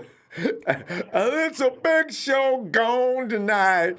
Jay, the show is upset. He wants his wide receiver. He will not settle for anything less than his wide receiver. And I want Ruggs. If I had it my way right now, there would be no more contemplation. I say bring Henry here now. Get him in Kyle's office. We'll wait. You can't get no touching, no 6 feet, whatever. But there are possibilities could ruin everything. You know? But, Jay, what do you think? You know what I think? It's time for that offense to get up with that defense in. Yes, I agree. It's time to get a receiver. Kyle know that. Kyle know what he needs. Why everybody think we traded a third round and a fourth round to get Emmanuel Sanders and we didn't seriously needed him? Yes, that's good. Good point, Jay. Awesome point. Oh, 5 points for the J, man. Look at me. How important is it? It's third and fourth round pick. Serious. Yes. Yeah, and now look at our roster from the same roster we had last year. What's different? Now we lost that third round and fourth round, and we lost the player we traded him for. And cannot depend on Trent Taylor and Jalen Hurd blossoming into a replacement. Because a Jalen Hurd and a Trent Taylor may not equal one E-Man Sanders. I feel you. They might not even be healthy. They might come back and get another setback. Oh, Look no, what happened to McKinnon. God, please. McKinnon came back. He got a setback, so they not, we can't get nobody else out of free agency. Ain't nobody else there. What we gonna get Josh Gordon if he get reinstated? That's what I'm saying. So he got to go in the draft. Trying to get another receiver to go with his offense. Yeah, they really do. But Jay, you know what I worry about? It takes over a year to get up to right speed in Kyle Shanahan's system. Debo moved along quickly. Actually, I do wonder if you bring in a wide receiver, how many snaps he's going to get this year. Because I think Kyle's still going to stay with Debo. Kendrick Bourne is probably one of his guys now. I don't know what Richie's going to do. You still got Taylor. We don't know what Jalen Hurd can do. But Jalen Hurd's on the same page with the new guy that comes in. Hurd didn't get no snaps last year. Trent Taylor's got a whole year with Jimmy G. I don't know if he's going to be able to make him sit down either if he gets back there and he's looking in the form. It's a really weird situation with the 49ers wide receivers, Jay. That's what I'm saying. We ain't got nobody dependable. Well, we got 2 receivers that you could say for sure. No, for sure. KB, because he's been consistent, and Debo. That's it. Who else you got? I know, because everybody else hasn't proven enough yet. And we else already know about Dante. Dante. That's Damn it. Marquise. Oh, yeah. So, Jay, what are they going to do? Is Marquise going to play with us or not? It depends on if we get Ruggs or not. If we don't get Ruggs, he's staying on the roster. That'd be cold. I'm just saying. You get Ruggs and you call Keese up the next day. Marquise, we're gonna go ahead and say goodbye now to give you a chance to get on with another team. We're gonna trade you for a 6-round pick. you got to tell him that night. I'm just saying. Somebody may call up for the 49ers too. I'm not supposed to be laughing at that. Keese is my dude. I felt bad for him. Jay, don't make me laugh about Keese. I didn't mean to do that. 15 yards on Ronbo. Yo, God. I'm just keeping it 100. I know. That's what it is. God. Oh, we need man. that game time receiver out there, though. You know what I mean? Kyle realized Emmanuel get a little old. He ain't going to be the answer long term. And we need to go ahead while we're in this position right now at 13 and get our number 1 receiver. Yeah. I don't know. Everybody keeps talking about we don't need another 1 receiver. Kyle Shanahan ain't never operate without a number 1 receiver. He always had Julio. When he was in Cleveland, he had Josh Gordon. Ooh, that's right. I forgot. That was Kyle working with Gordon. Damn. Yeah. So I'm like, I mean, he had Taylor Gabriel with Julio and with Josh Gordon. So that's 2 receivers. And then when he had Muhammad Sanu with him too. So that was 3 in the last. He had a death row. Boy, God, he was tough. Oh. So, you know. And that's what Kyle needs now. Our defense good enough. Our defense is, we was number 1. Even if we move down to number 5, we need to get that passing game offense. Because that'll keep the defense off the field anyway. Exactly. Oh, yeah. And then, like in the Super Bowl, 20 points ain't going to cut it against some elite teams. We got to put some points up on the board. Yeah, we proved that, didn't we? Man. Yeah. Well, Jay, you're right. Everything you're saying. And the third and fourth round pick, just to press the importance of the 49ers of a top wide receiver, it couldn't be made any more clear than that. Nobody gives up third and fourth round picks unless they're really having some problem. That's Woo! it. Yeah. They knew we needed a wide receiver for this year, and then going into next year, they probably looking at the roster like right now, like Cal ain't looking at nobody except for Kendrick and Debo that he can depend on out there. Yeah, and he's got George Nobody Kittle. else is dependable. Yeah, but after that, I need another wide Yeah, but receiver. I'm George's got other jobs yeah. to do. Yeah. Yeah. Jay, we gonna That's go. why he trying to get another tight end too.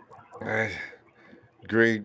Jay, we gonna go. Hey, Jay, you're on the road, helping out the entire country, keeping that stuff moving down the road into the places we can go get it. You know I am. Jay, man, we appreciate you too, fam, for a whole lot of reasons. Already. All right, fam, you hang in there. Keep it going, right, fam. no problem. See you Sunday, all right? You already know. Yeah. All right, have a blessed night, Ronbo. Have a blessed night, faithful.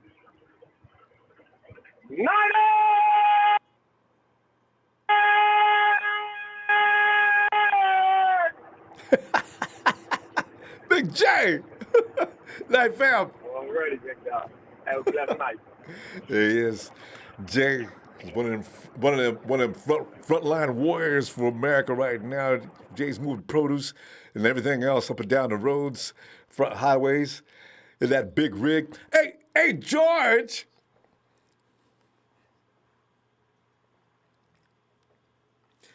George of the jungle, friends to you and me. Boom! Watch out for that tree. Boom, boom, boom, boom, boom, boom. Hey, Shay! Yo, Ronbo. Yo, Ronbo. What's up? Oh, Shay. Shay, you know how I like to mess with potential possibilities and scenarios and things that make people go, what? That's what the offseason's all about, Ronbo. So much fun. All speculation. Just never know what you're going to get. Like the Forrest Gump quote, it's like life's like a box of chocolate. You never know which one you're going to get. Especially C's. You get that nasty cherry. I hate that more than anything in the world. You brought that up. I hate that one. Ew. I hate that one and the marshmallow one. Why don't they take those? Nobody's ever said to me, I love that chocolate when you bite into that fake cherry in the middle. Nobody, take it out of the box. Exactly. But anyway, Shay, man, what's gonna be the cherry, man? Because you know what? I'm thinking like there's no way that Derrick falls to 13. But if that weirdity did take place, Shay, what's gonna happen? Yeah, I think if Derrick Brown does fall to 13, I think the 49ers, I do think they take him. Simply just because I think that Derrick Brown he's by far the best D tackle, and the drop off between him and Kinlaw, and then Kinlaw and the rest of the group is just so significant that I think Derrick Brown is just immediately impact player. And I think that the 49ers we can get another guy in the later rounds. Maybe you might miss out on Denzel Mims, but you might be able to get other guys. There's a few in the later rounds, because it's such a heavy wide receiver draft. But I don't see Derrick Brown slipping. I just think because he's just such a significant player. Not only is he good at pass rushing, but he's one of the best, and I mean the best of knocking the offensive line that are coming out. Violence. Yeah, I mean that kid just moves people. I mean he just moves bodies. You can watch the Bama game against Auburn. Like the kid. Him and Malik Davidson them dudes just been wrecking stuff together. Shay, one question before you go further. I want to ask you this though. Show brings up a good point about salary planning. Now you get a wide receiver in the first round, and Show's not saying it, but a wide receiver is going to be more expensive than a DT. Here's the thing. Now, in 4 to 5 years, if we get either one of these players in the first round, we need to worry about a very large contract, right? If you're planning ahead, you're Parag Marathi, what are you doing? You're sitting here thinking, I got to pay Nick, we got to pay Mike McGlinchey, we got to play this guy, we got to pay this guy. Yeah. How do you factor into that what your decision is going to be on the 23rd of this month. Well, I think Show made a great point, Ronbo. Like the fact that you have so much money tied up on DNs, but so the thing about this though is why like football is such like a phenomenal sport is everything goes in full circle, right? So for instance, like we're talking about Bosa, but by the time Bosa's contract comes up, well, that means Jimmy Garoppolo's contract would be over, and so will D Ford. That's gonna go ahead in motion now. They're gonna take that money that they would have given D Ford and be like, hey man, you're 32, 33. We're probably not gonna use you We're not anymore. going to keep we're not Ford's leaving. Right, give that money to Bosa, right? Then you have an edge piece, and then they can draft one. And you could, like I said, like you don't want too much money tied up in one spot, but everything will always be circulating because you could do what we did, right? We hit on Buckner. Buckner it was a great pick, but guess what? We flipped him for a 13th pick. Well, who's not to say if we hit on another draft pick, and when his cap comes up and he wants top money, we could flip him for another first-round draft pick. I just think that, like, no matter what, it'll always circumvent or like for a smart organization, yeah. Right. It'll always just it's like a trickle down effect. Like no matter what, everything it's like the circle of life, right? It'll always just continuously keep going in a loop, right? And like I said, when one player's contract's up, another player's contract will be already over. And you'll be able to sign the rookies or whatnot. So I think Shay, that's what happened with Eric Armstead and DeForest Buckner. Right. You had them both; they're a year apart. One of them had to go. And right, exactly, Ronbo. You flip one for a pick, and then you sign the cheaper one, right? So who's not to say we won't do that? I mean, of course, Nick Bosa's an all-world talent. I think he's going to be a Niner for life. But I'm just saying, if we hit on Derrick Brown, well, Derrick Brown, did great, and he's like, I want, Aaron Donald type money. And we're like, we're not giving you that, but we'll flip you for another, like a 21st pick, and 4 years down the road. Like it'll always have a way to work out that we won't always be putting all the money on salary cap. Right. If you get my point. Manipulation is key. If you can do that, you'll do fine in the NFL. Otherwise, you'll be like the Rams, who traded another player today. Yeah, I can't wait. I hope that guy calls in I like the Raider Shalil. Whatever, the Rams. Yeah, man, that guy's hilarious. Every time I think about the Rams, I think about that photo with the good guys just all yucking it up. Right. No, exactly. There goes another Ram. Oh! Right. No, but just real quick before I go, Ronbo, just to piggyback off what Show said, I do think the 49ers have a good defense, and it is a copycat league. I think people will start to take DNs and be like, look how the 49ers did it. They went 4-12 and they flipped it, and literally went 13-31 to the Super Bowl the next year. Yep. I think the Niners now, or because we're innovators, I do think they just start to look at offensive weapons, because now that we do have a good, solid defense, if we put more points on the board, there's nothing anybody can do. If we can outscore opponents and stop opponents, it's. I mean, we're going to be the best team. I feel like we are. So, but yeah. Hey, so Shay, wide receiver, go get Ruggs. Yes, because the only reason we didn't go 16-0 last year is maturity, and I knew it would bite us in the ass at some point, but it bit us in the Super Bowl, unfortunately. But still. That team, young and just outrageously talented. So, yeah. Right. All right. It absolutely is. But, yeah, Ronbo, thank you again, Ronbo, for the platform, brother. Appreciate you. Shout out to my TNT brothers, Will, Drake, Trey, Big Show, Jerry Fresh, all my guys. Ronbo, you have a good night. Stay safe, too, brother. Shay. And wash your hands. All right, guys? And Stay yes. easy. Night, Shay. And we move on to Dollar Bill. Well, I got a question, man. Go ahead. This must be good. Man, why we just can't go ahead and get Ken Law, man? Get Well, you know what? If Ken Law falls at 13, I think the 49ers will go with the big dudes. If an offensive lineman like Wirfs falls to 13, the 49ers are not going to hesitate on these guys. They're going to get what builds the foundation of any team, regardless as to whether Big Show likes it or not.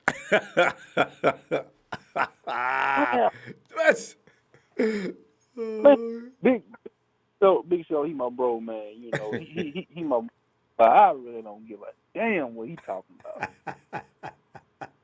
Man, look, man, you gotta get somebody to replace Buckner, man. You gotta have somebody replace this dude. I know we got Jones, Taylor, and all them guys, man, but this is a rotational defense, man. We missing a piece, and we gotta bring one to the team. Y'all talking about this damn money? Y'all don't know a fucking thing about this damn cap. We were Easy, Will. coming Easy, in here Will. in the league. No, I know. Who? No, I said easy, easy. Man, Remember the kiddies. Oh, my bad. All right, sorry, kids. But man, we came into this season with $13 million. Oh, we ain't got no money. What we gonna do? Oh my God, what man? Then Armstead signed an $85 million deal, and then we come back over here talking about, well, I don't even know how this count works, Ronbo. I thought we had $13 million. Then they signed $85 million. What? I don't know how this stuff works. Man, get out of here, man. Y'all ain't up there in the office. Y'all ain't up there making them deals. Y'all ain't up there making them deals. Y'all ain't up there with Parag. Y'all don't know a damn thing about the cap. I don't know a damn thing about the cap. All y'all think about these big names, these Judy, these Ruggs, and all that, and y'all haven't watched a whole season of them play. Y'all just y'all go to YouTube and y'all look at these highlights and y'all think, and then you hear everybody else in the world talk.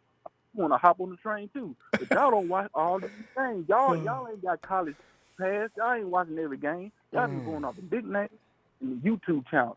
Man, look, man, I'm an SEC fan.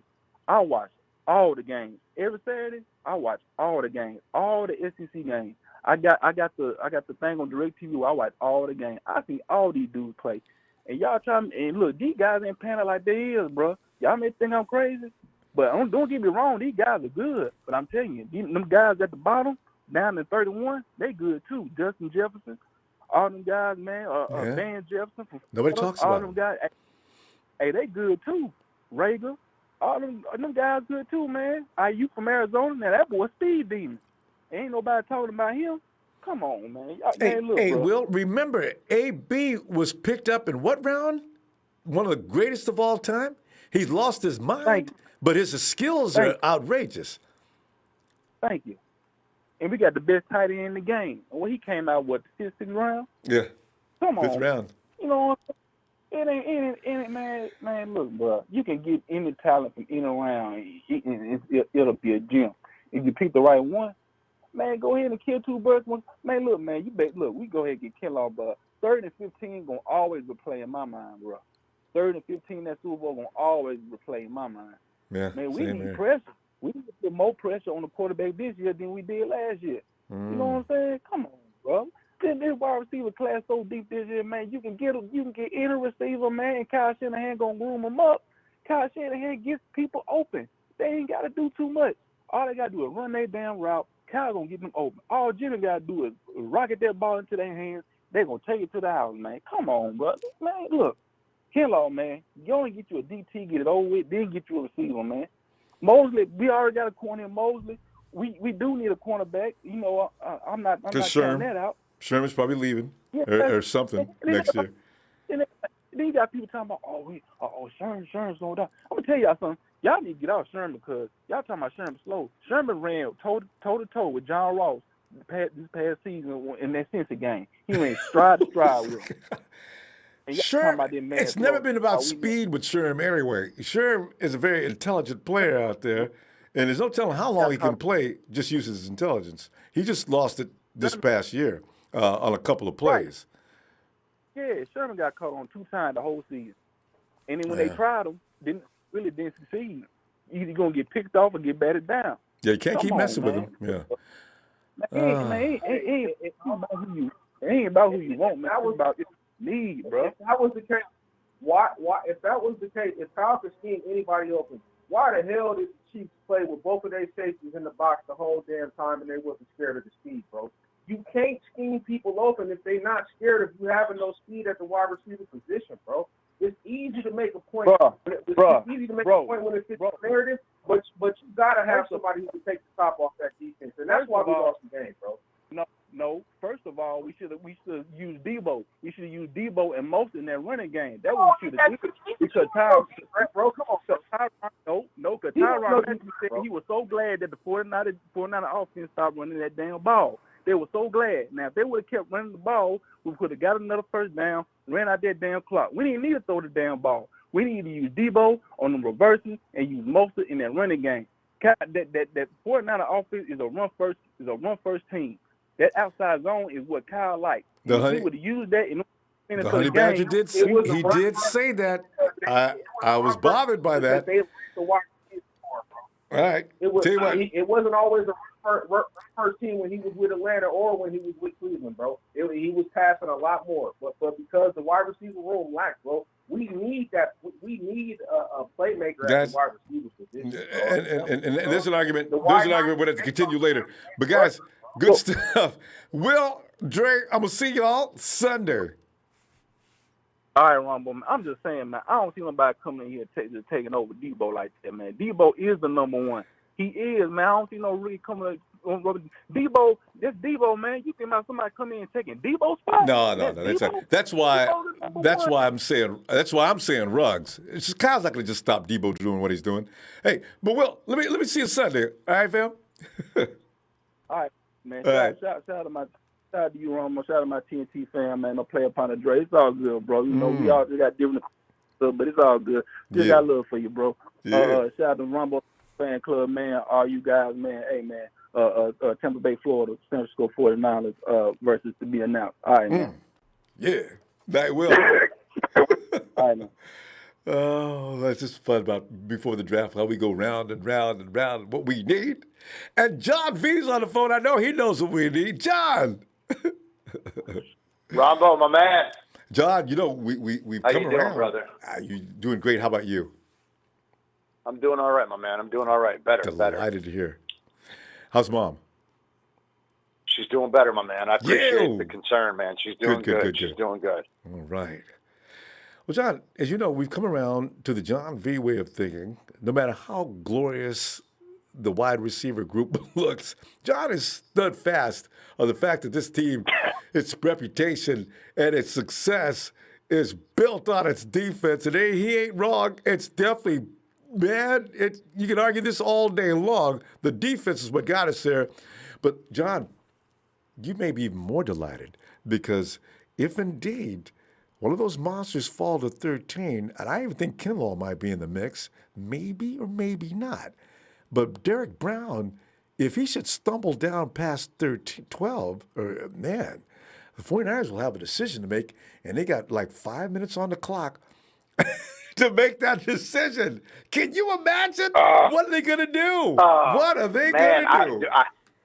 I'll be shutting my hand in a drawer, Ronbo. I will be losing it. I mean, let me tell you something, man. We've been taking receivers for a minute now in drafts, right? 17 years. We've been taking one.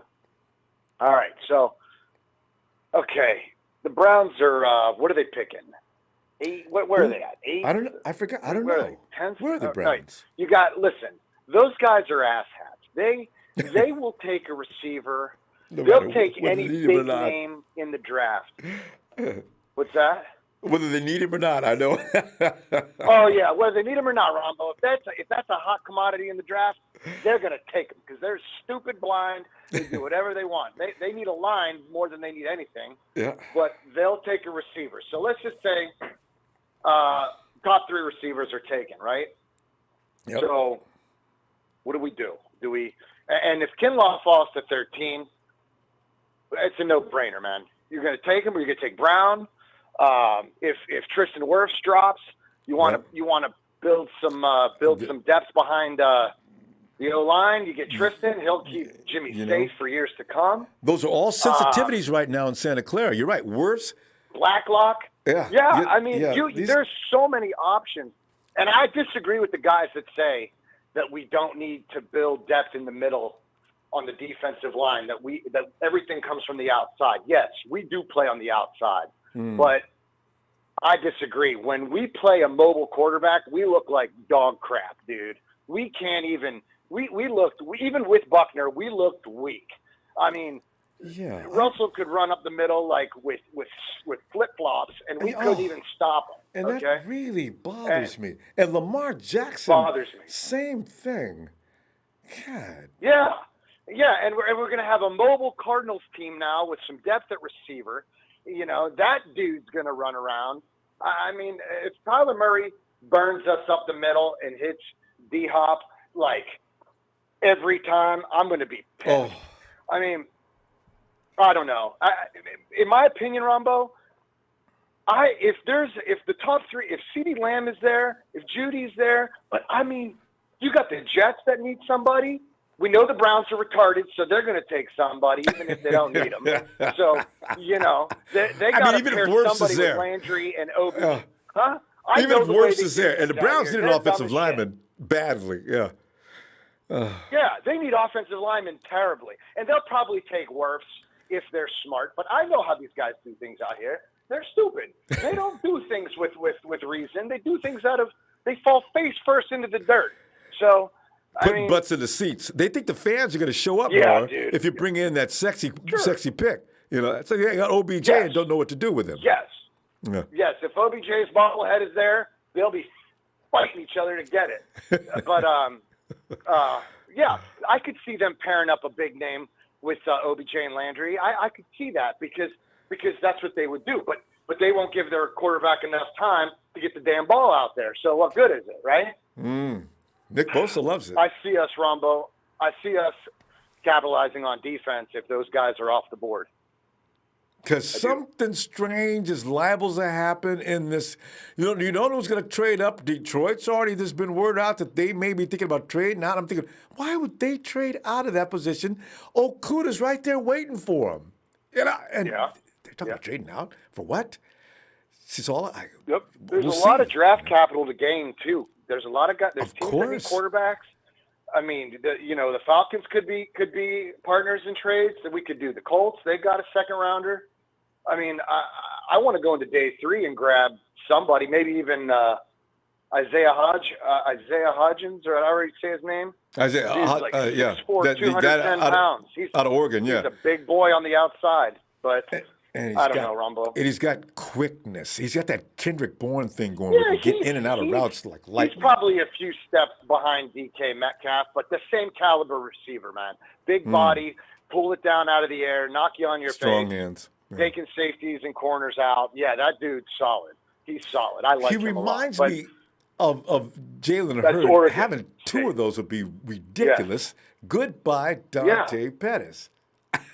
Yeah, I would love it. Well, I mean, that dude was a prospect to be seen, and there he went right down the toilet. But I'd like to see what Trent Taylor brings, if we even utilize him, if there's even any value in him, if he's who we knew he was. And then look, if he comes in there being quick, and Jalen Hurts, the stud we always hoped he'd be. I mean, we might not utilize the 13th pick the way we think for a top 3. We might have enough talent in the house. You know what, John? Big Show's going to hate that. But... I know that. He's bumping his head against the wall now. Show, stop it. John, the thing is, if the 49ers knew, if those guys would have played last year, Emmanuel Sanders wouldn't even pursue him. We'd have a 3rd and 4th round pick. And they wouldn't be looking for anybody. They would be looking for a tackle in the draft. They'd probably try to trade up to get him. So 100%. These are. I agree with you 100%. Yeah. So I do because I mean that Sanders slipped away, and I think that they weren't. I think they expected a little bit more for what they gave up for him, but that's another day. Well, John. You're right. We're gonna go, John. I'll see you Sunday. All right. You bet, right, Ronbo. I appreciate everything. Take care. Stay safe. Niner chat. Take care, fellas. Everybody be safe. Ronbo, my pleasure. Hey. Always a pleasure. Take care of yourself. I'll talk to you Sunday. John. All right, fam. Good night, brother. You too. Good night. Bye-bye. There's John. He's very passionate about getting that D. One thing you know what though? If you've been watching football for a long time, you do have a place in your heart for D. Unless you're like Big Show and Generation X, millennials. If you're a millennial, all you know is offense. Show, it's true, man. You would have a team loaded with offense and have us looking like, who has the Chargers? Yeah, the Chargers have been famous for having a great offense and it's slowly, but now they got a pretty good defense. So what's the team that's all offense and no defense? Hey, George, are you there? Yes. How you doing, Ronbo? George, man, we're sitting here having fun with what if. Because I said, you can't have a premier DT coming in at the same time that we lost a premier DT and not think the 49ers aren't going to flinch. If all of a sudden 49ers are on the clock, I could just see Santa Clara or wherever they're taking, it's going to be virtual. And run around, oh, Jesus Christ. They did. Brown's still available. Like Brown's still available. Brown's still available. What are you going to do with Ruggs? Well, forget. What are you going to do with Judy? We got 5 minutes, guys. Quickly. What are we going to do? All right. Ronbo, what are they going to do? I think the smart, safe thing would probably be to get like another defensive end or defensive tackle or offensive line. I think that's a smart thing to do. But because obviously, everyone wants a wide receiver. Right, George, because the percentage of failure, the potential for failure is much higher for a wide receiver, more so than it is a defensive tackle, right? I mean, that's just right. Yeah. Yeah. But that's the way it works. But the same token, the fireworks that a wide receiver can give Garoppolo with the tight end, with a running game. I mean, that could be like, we could have the best you can't measure that either. So it's just like, well, the good thing about this draft is that this draft is gonna put us like over the top again. Like it's gonna make us very, very strong in offense and in defense. One thing that I saw, Ronbo, that kind of really got me interested was I saw a mock draft that had a trade proposal with the Eagles. I don't know if you saw this, where we give up the 13th pick and we get the 21st pick. We get the 103rd pick and the 145th pick, which is third round picks. Yes, and then we could package a third and a fifth and go back to the second round. Yep. And with a 21st pick, I really, really, really love Justin Jefferson from LSU. I mean, I don't understand how there's not more attention on him. He made Joe Burrow look so good in LSU. That dude had like 50, 60 touchdowns, something like that, some crazy number of touchdowns. And he had 12 or 14 touchdowns. I don't know. I can't say the exact number, but second in the red zone. We need a red zone threat, Ronbo.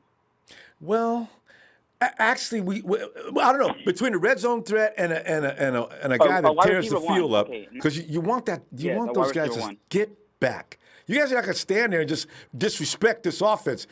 When I say Ruggs, just for example, when Ruggs comes off the mark, if you're still standing around in the middle of the field, get ready to get smoked. See, we don't have that element. Ronbo, Debo's fast. The thing about Ruggs though is that Ruggs he didn't beat out Judy to be the number one wide receiver, and that's the one thing that just bothers me a little bit. But I know his speed is very, very well, but he didn't beat out Judy. Players. You know, I don't know, George. I don't know if it's beating out Judy as much as they were designated two different jobs. You know what I mean? Yeah, but I'd rather take Judy. Everybody, most people. I think if we took a vote around the Niner Empire, I think Judy would win. I'm just looking at Kyle's system and saying which one would fit in more. Because Judy's not going to take snaps away from Debo, do you think? And then what do you do with Debo? So I heard someone talking about that, I felt Debo that way. He's not a number one wide receiver, and he's not going to be our number one receiver. He's going to be our solidified number two wide receiver that's going to kill you every time he touches the ball. That's why I think that's why we're trading and we're doing on this flirting with this 13th pick is because we're finally going to get our number one wide receiver. Our get hot. We're going to get our Odell. We're going to get our. And it's time, Ronbo. It's time. You think Judy's that guy? We need our wide receiver. You think Judy's that guy? I think Judy or I think Jefferson, yes, are that guy. Or Lamb. Okay. Or Lamb. And those three are like who are, or even that dude And you're going to alter what you do with Debo. Baylor? Yeah, and you're going to alter what you do with Debo because Debo will be dude. In what way? Now, how do you change Debo's game? Well, the thing is, if you get someone that, like a wide receiver one that's going to help Debo or take pressure off him, you pick your poison. Like you want to get sniped with Kittle, or do you want to get hit with Lamb? Want to get with Jefferson or Debo? Or George, I just want to point out, if you got Judy, that's gonna reduce what you're gonna do with Kittle, because now there's not enough field for all three of those guys. You've still got no deep threat. The way I see it, Ronbo, I see it as usage. I see it as like depending on what different teams, different teams are going to get hit with different formulas to beat them. So one game we're not going to just use up, Judy all one game or the whole season. I think it's going to be well balanced, and I think that's our game right there is the balanced attack. But we finally need a wide receiver one that's going to garner attention. That's like, you know what I mean? That's going to really, you're going to make a mismatch. Like we definitely need that. And this year we have to do it, Ronbo. Well, yeah. Now remember also too, if Jerick McKinnon is healthy, you've actually got a combination wide receiver running back too now. So now you got the middle of the field with a lot of personnel who can do a lot of things in there. You still haven't addressed stretching that field though. That's the least of my worries around running back. I want to know, what are we going to do at cornerback? well, that's another story. That's what, I don't know. That's another story. Yeah. Or the offensive line, too. That'd be some good depth as well, too. That's what my worries are. Wide receiver, offensive line, and cornerback. Yeah, I think the offensive line. Now, what's going to happen there is you've got School gained some maturity. You've also got Brunskill's going to probably be fine at guard. You're going to get Person out of there. The biggest fear we got is the center. Weston Richburg is one of the best, but he is not going to give you a full season. Weston Richburg is going to get taken out every year. I just feel that's got to be the case. The guy gets hurt, so. Ronbo, what do you think about these Joe Staley rumors that supposedly he wants to retire or he's no. Debunked. He's not going anywhere. That was just something that got put out of hand. George, we got to go. Hey, George, I'll see you Sunday, and let's talk some more. Good to hear from you again. All right. All right, fam. Thank you, Ronbo. Thank you. Night. What's up, Ronbo, man? I'm glad I'm muted, man. I'm about to go in, man. We don't need Kinlaw. We don't need a defensive player with the 13th pick. Oh my God. we can't keep using Kittle as our number tackles one, man. every year. Debo is not a number one receiver. Yes. I consider him a wide receiver too, but no, he's nowhere near a wide receiver one yet. Yes, he has the skills. Yes, he can run down the field, but he's not a wide receiver one, man. We need to get a wide receiver with that 13th pick. Ruggs is the answer. Simple as that. I don't know. I agree with that. We don't need Kinlaw, Ronbo. I definitely won't need some Ruggs. And you could every now and then there's a guy that nobody knows about. Like the kid up in Oregon, Hudgens. So yeah, this is like sometimes you're going to get a surprise because Debo, I thought he would be good, but I didn't know he was going to be as good as he is. So I want to. But here's the thing, Kate, I don't think Kyle is going to stop and cut Debo's duties down. In fact, I think he's going to increase Debo's duties next year. This is why Debo's going to get better if we draft a wide receiver that can pair with him. That's right. Well, this is why I'm saying you want to get players that complement each other, not that are going to compete with each other. I don't need to bring in a receiver that's going to compete with Debo because I'm looking for a number one. And I think we're on the same page on that. Let a number one develop organically. I don't need to go after that guy because I think he's a number one receiver. He comes in and proves he is, I'll give him more snaps. But otherwise, I'm looking to connect the dots. You know what I'm saying? Mm-hmm. And that special dot is Ruggs, Ronbo. I agree. Because you got to think about it, man. You must be on some crazy stuff if you think Kyle Shanahan is about to pass up on a wide receiver in this draft class, man. Y'all got to understand, Kyle Shanahan is an offensive coach. He's an offensive coach. We had a historical defense this past season. True. This whole season, we had a historical elite defense. No way we're getting a defensive tackle with a 13th pick. I'm telling you, if we get Ruggs to pair with Kittle and Debo, that's gonna open the field for Jimmy, man. Oh, I hope so, because he's gonna instantly be in the MVP talks. I just don't trust. The 49ers, man, we're doing stuff and thinking. At the time, it looks like during the draft night, I think most of the time everybody's got at least one time during the draft saying, "Oh," but last year I didn't have no "oh" moment. Everything they picked, I was delighted. This year may be a little bit surprising because they're going somewhere they've never been before. Before we didn't have no, we're still building a team. We had holes. We ain't got a lot of holes now. We just got positions we want to fill. Man, I think we shouldn't overthink this. Like, I think we should get Ruggs, Ronbo.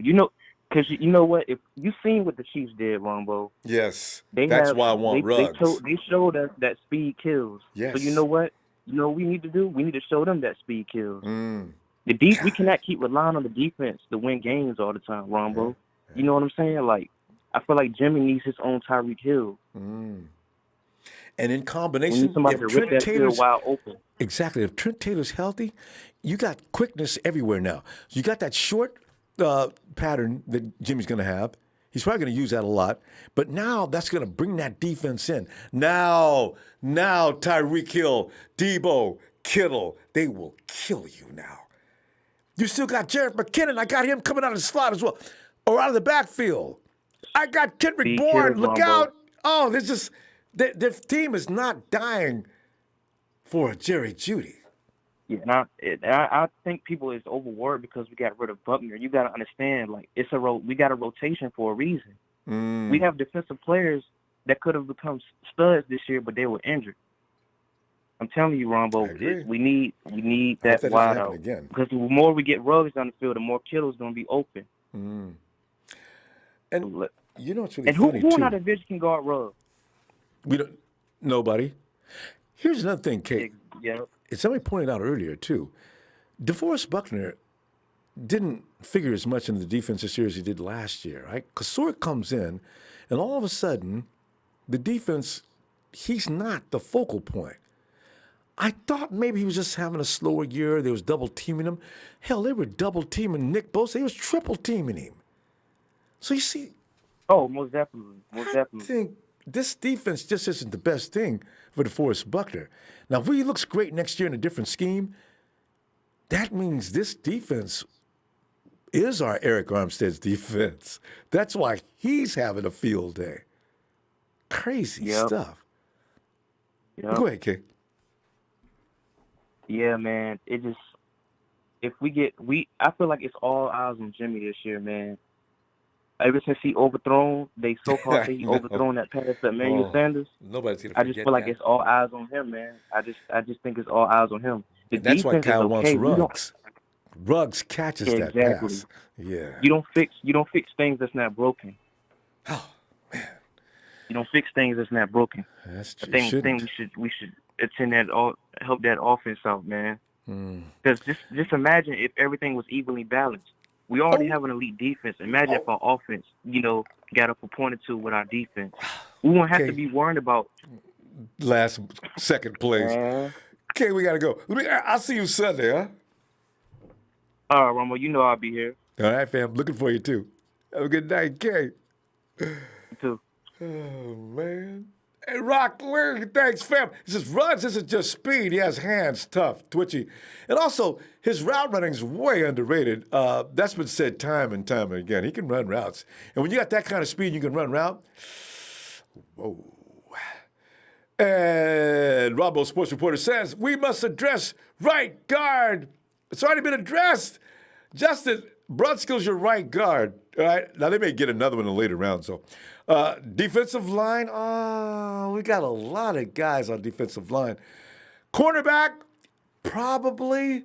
Safety, not so seriously this year. You can address that in the later rounds. And then wide receiver, he's got last. But also he says, and tight end is a must. We need a number 1-2 punch.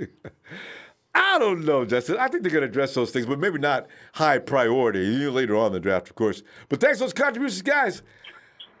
And we go to area code. It's 203.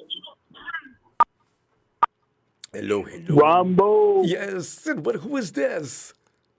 What's up, brother? This is, I called you about 2 weeks ago. First time. Junius, man. Junius the Genius. Oh, it's Junius again. Junius the Genius. That's right. What's up, brother? Junius, man, we're looking at the potential of disaster for a lot of people, man. If big Derrick Brown comes stumbling down into 13, will the 49ers go ahead and continue with plan A, or will Derrick just shake everybody up because they didn't expect the big fella to come rolling down into their lap, and then they say, oh, hold on, wait a minute. That's Derrick Brown. What we gonna do with it? Brother, I heard you say something last week, and I was laying in the bed. I'm on the East Coast, so it's a little later here. Yes. And you said something that had my thought.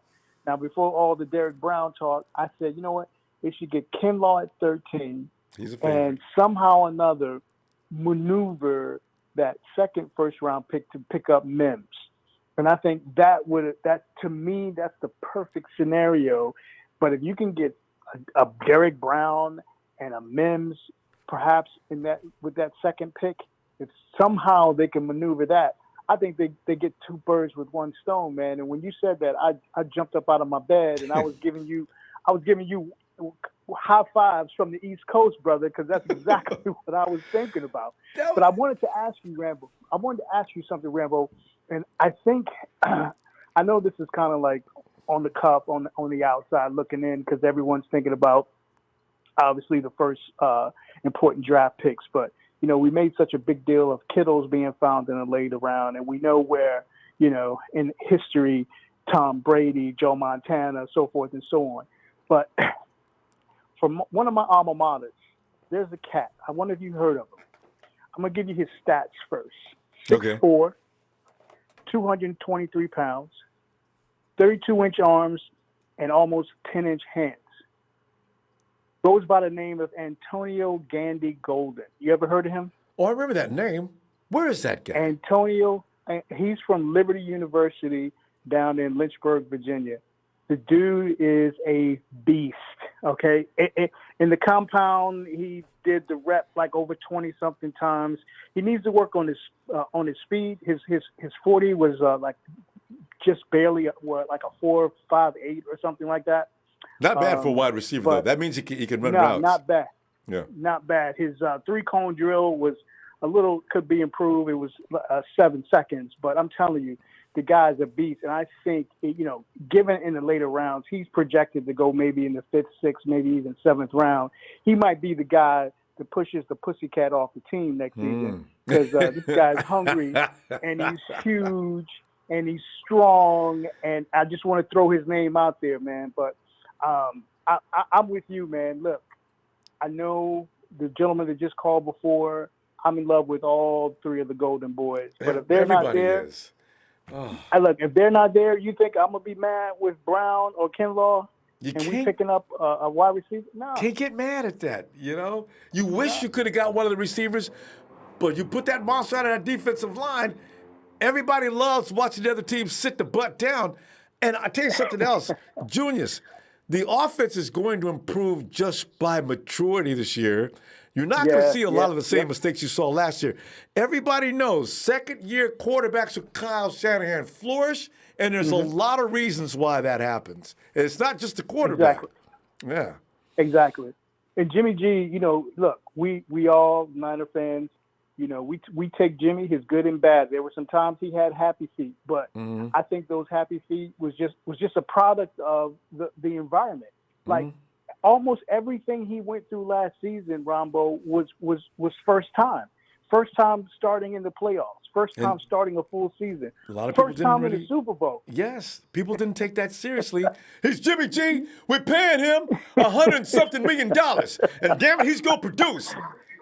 Dude, come back down to earth and think about what this is going on here first, okay? Yeah, First man. year Exactly. with Shanahan. This is not an easy offense. Some of your best quarterbacks in the world. He's had Matty Ice still hates him about his first year. So will you chill a minute? Nobody wants to hear it. No, he got to go. So we can bring in another guy so he can struggle. He's here to stay, man. Bump all those other guys. But again, I gotta rep up this guy. And of course I'm being biased.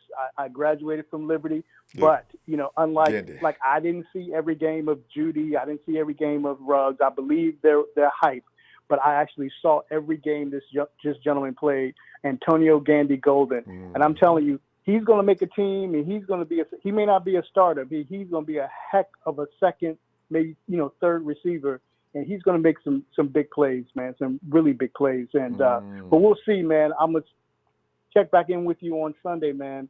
But I'm with you, Rambo. If the three Golden Boys are gone, get them big boys on the D line, and we rock and roll, man. I'll take that to the bank every day. They're either going to do that or trade it out, because the 49ers are going to stand around and not make any good. We got a gunslinging front office. That's the way it is, Oh, yeah. Junius, good to hear from you, fam. All right, fam. I'm going to see you Sunday. All right. No doubt, brother. All right, wrap up. Thanks again, Ronbo. Thanks, fam. Appreciate it. Have a good night. Oh, God. And Callie Young says the Bucs aren't going to beat the Saints. I can't wait to watch that game. I'm looking forward to that game. Oh, with this virus, please go away. Oh, man, there's so much fun coming up this year. Hey, and it's Shaleo. Hey, what's up, Ronbo? Shaleo, man, some of the possibilities there. And we got 2 weeks to go before the draft. We're going to see so many things. People are going to be saying so many crazy things. Things like Derrick Brown coming down to number 13. 49ers sitting there like the lights go off in every room that they're sitting in. All of a sudden, guys are stumbling out. What? John, what are you thinking? Listen, I'm ahead of you already. Just calm down. We got 3 minutes, all right? Let's think about this, man. What do you want to do? And I don't know. You're the GM. All right, give it to me then. Derrick Brown, because he's already defense. Hey, Shaleo, but what do you think is going to happen with number 13? How you doing today? What's up with you? Ronbo, man, I've been crying, man. How come? I don't know what's happening. Because they traded Brooks. I've been crying of laughter. How about them lambs? How about the cowgirls? How about the Seacocks? And most importantly, last but not least, how about the Oakland, Las Vegas Raider Joe?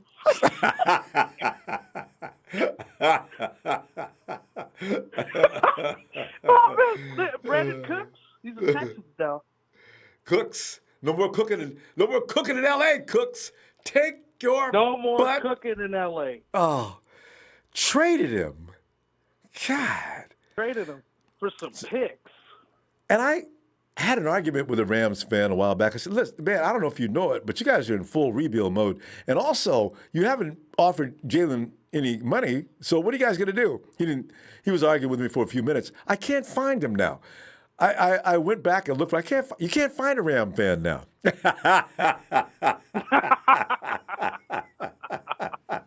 Go Rams! Hey, you know what? I'll tell you one thing, though. One more funny thing, too. Todd Gurley sent word back to the Rams, and you guys owe me that $7.5 million. Get it to me ASAP. Rams said, we ain't got no money now, Todd. Can we pay you next year? God, can you take a pay cut? Yeah. That's my money.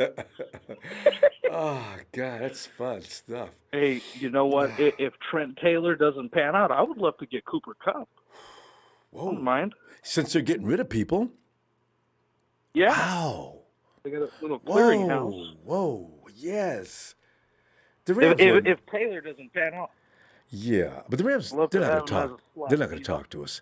Rams and Raiders, yeah, they're not going to talk to us. Rams, Raiders, Giants, anybody we've ever had any going back and forth with, they won't talk to us. They won't talk to us, right? Yeah, that's fine. But Ronbo. Yes. Let's get down to 49er football. Yes, I think Ruggs, those three wide receivers, Ruggs, Judy, Lamb. If we pick Ruggs, I think Goodwin is out. Oh yeah. And if we pick Lamb, I think Jalen Hurd is out.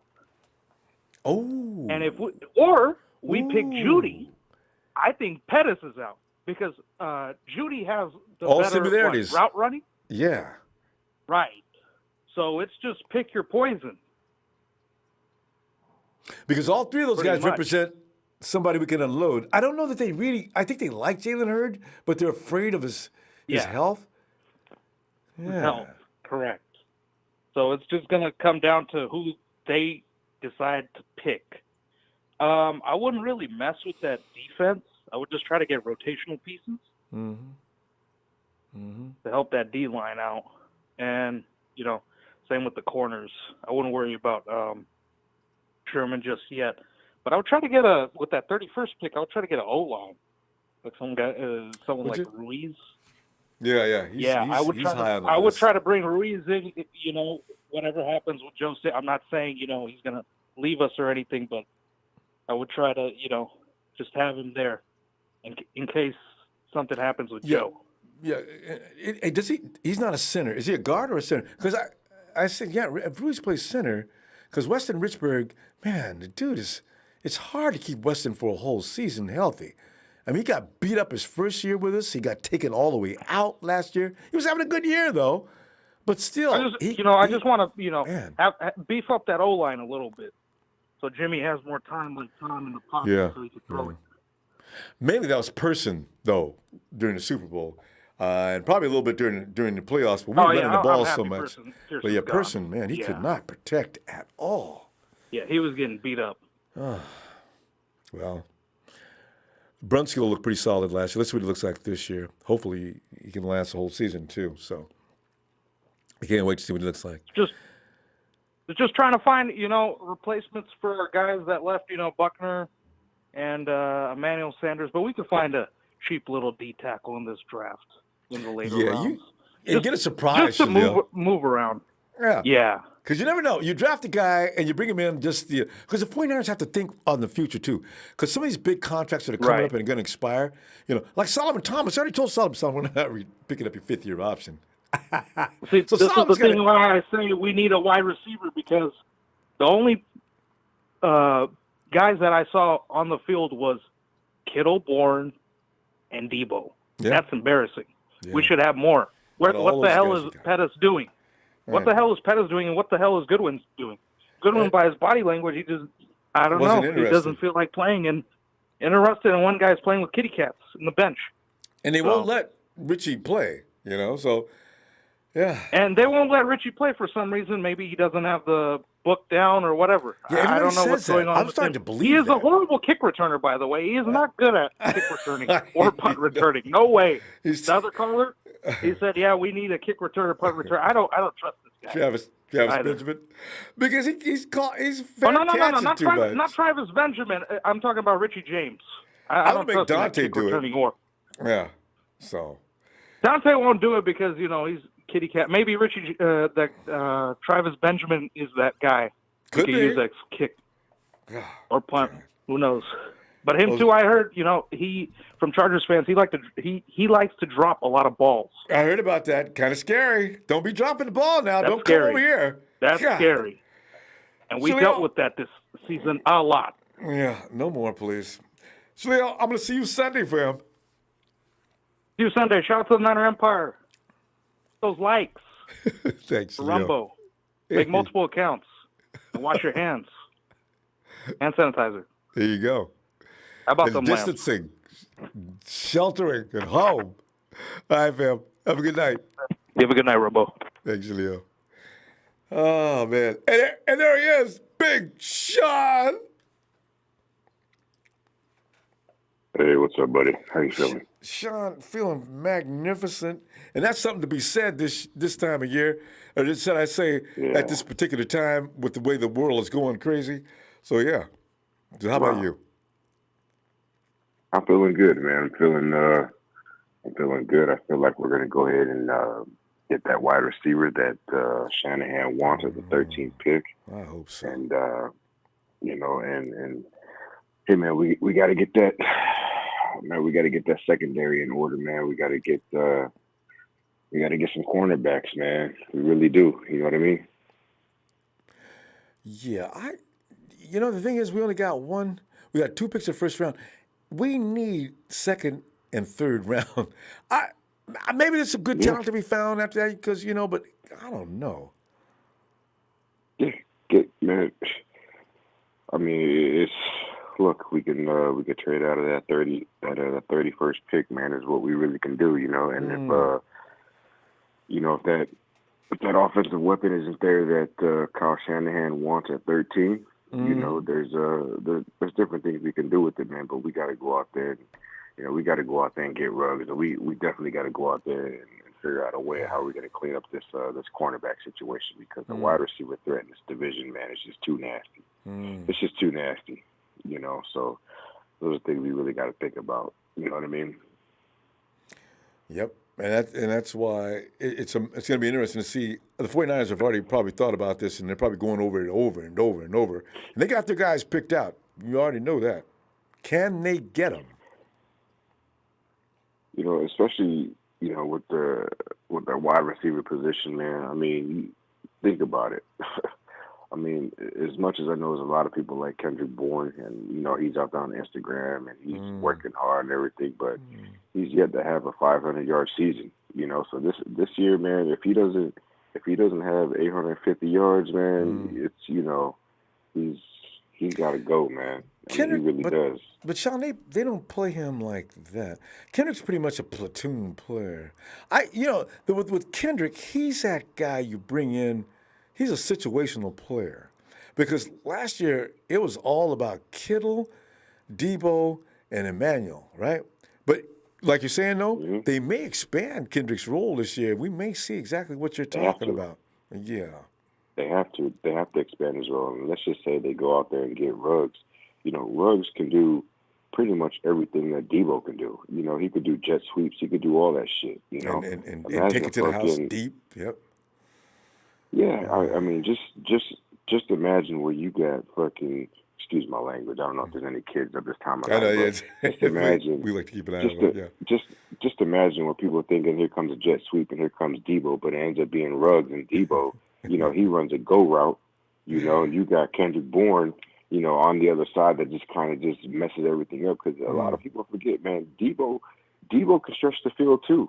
He's quick. He can stretch it if he has to. You know what I mean? So there's just so many different options that you can have with Ruggs. But I mean, I'm a believer, and we got to get that wide receiver in the with the 13th overall pick. But I'm telling you, man, I'm real nervous about this cornerback situation. A lot of people may not seem too concerned about it, but I'm concerned about it, man. I really am. Yeah, because time is running out on who we got. We don't know if Spoon's going to regain some of what he looked like at the beginning of last season and lost midway through the season.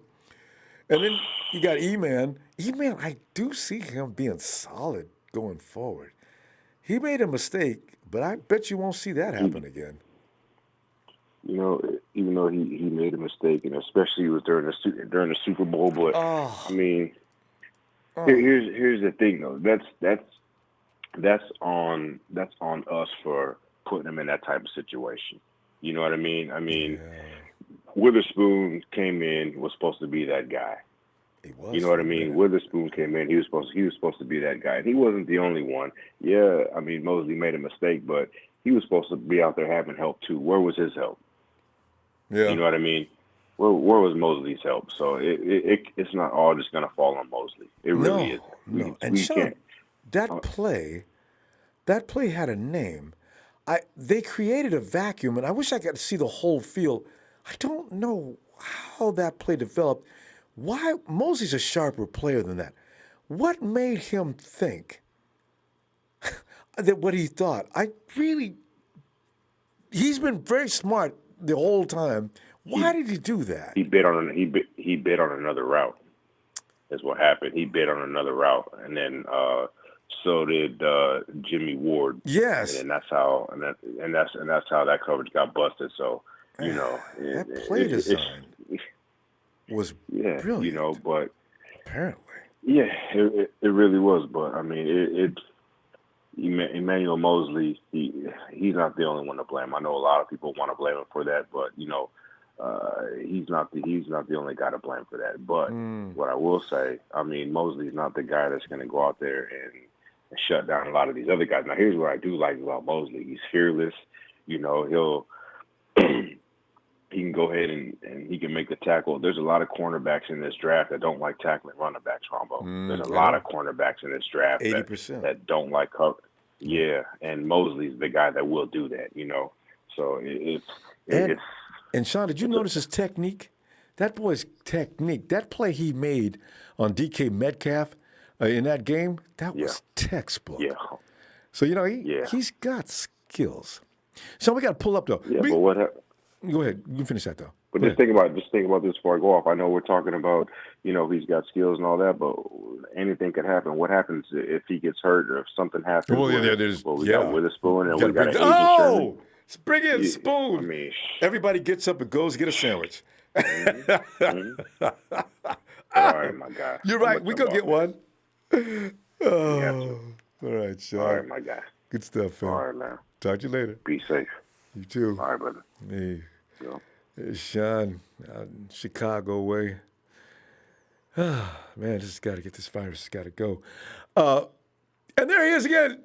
As Justin says, listen, I was hard on Kendrick, But he proved me wrong. He has earned a starting spot. He could easily be a top receiver in this league. And, Sean, that's Justin. He's talking to you at caller. But, yeah, Kendrick has taken it up a notch every year. I wonder if he can continue to notch up. If he does, it's going to be interesting to see with an expanded role what he actually does look like. Kyle may think he's ready for that. Ellis, come on in, E.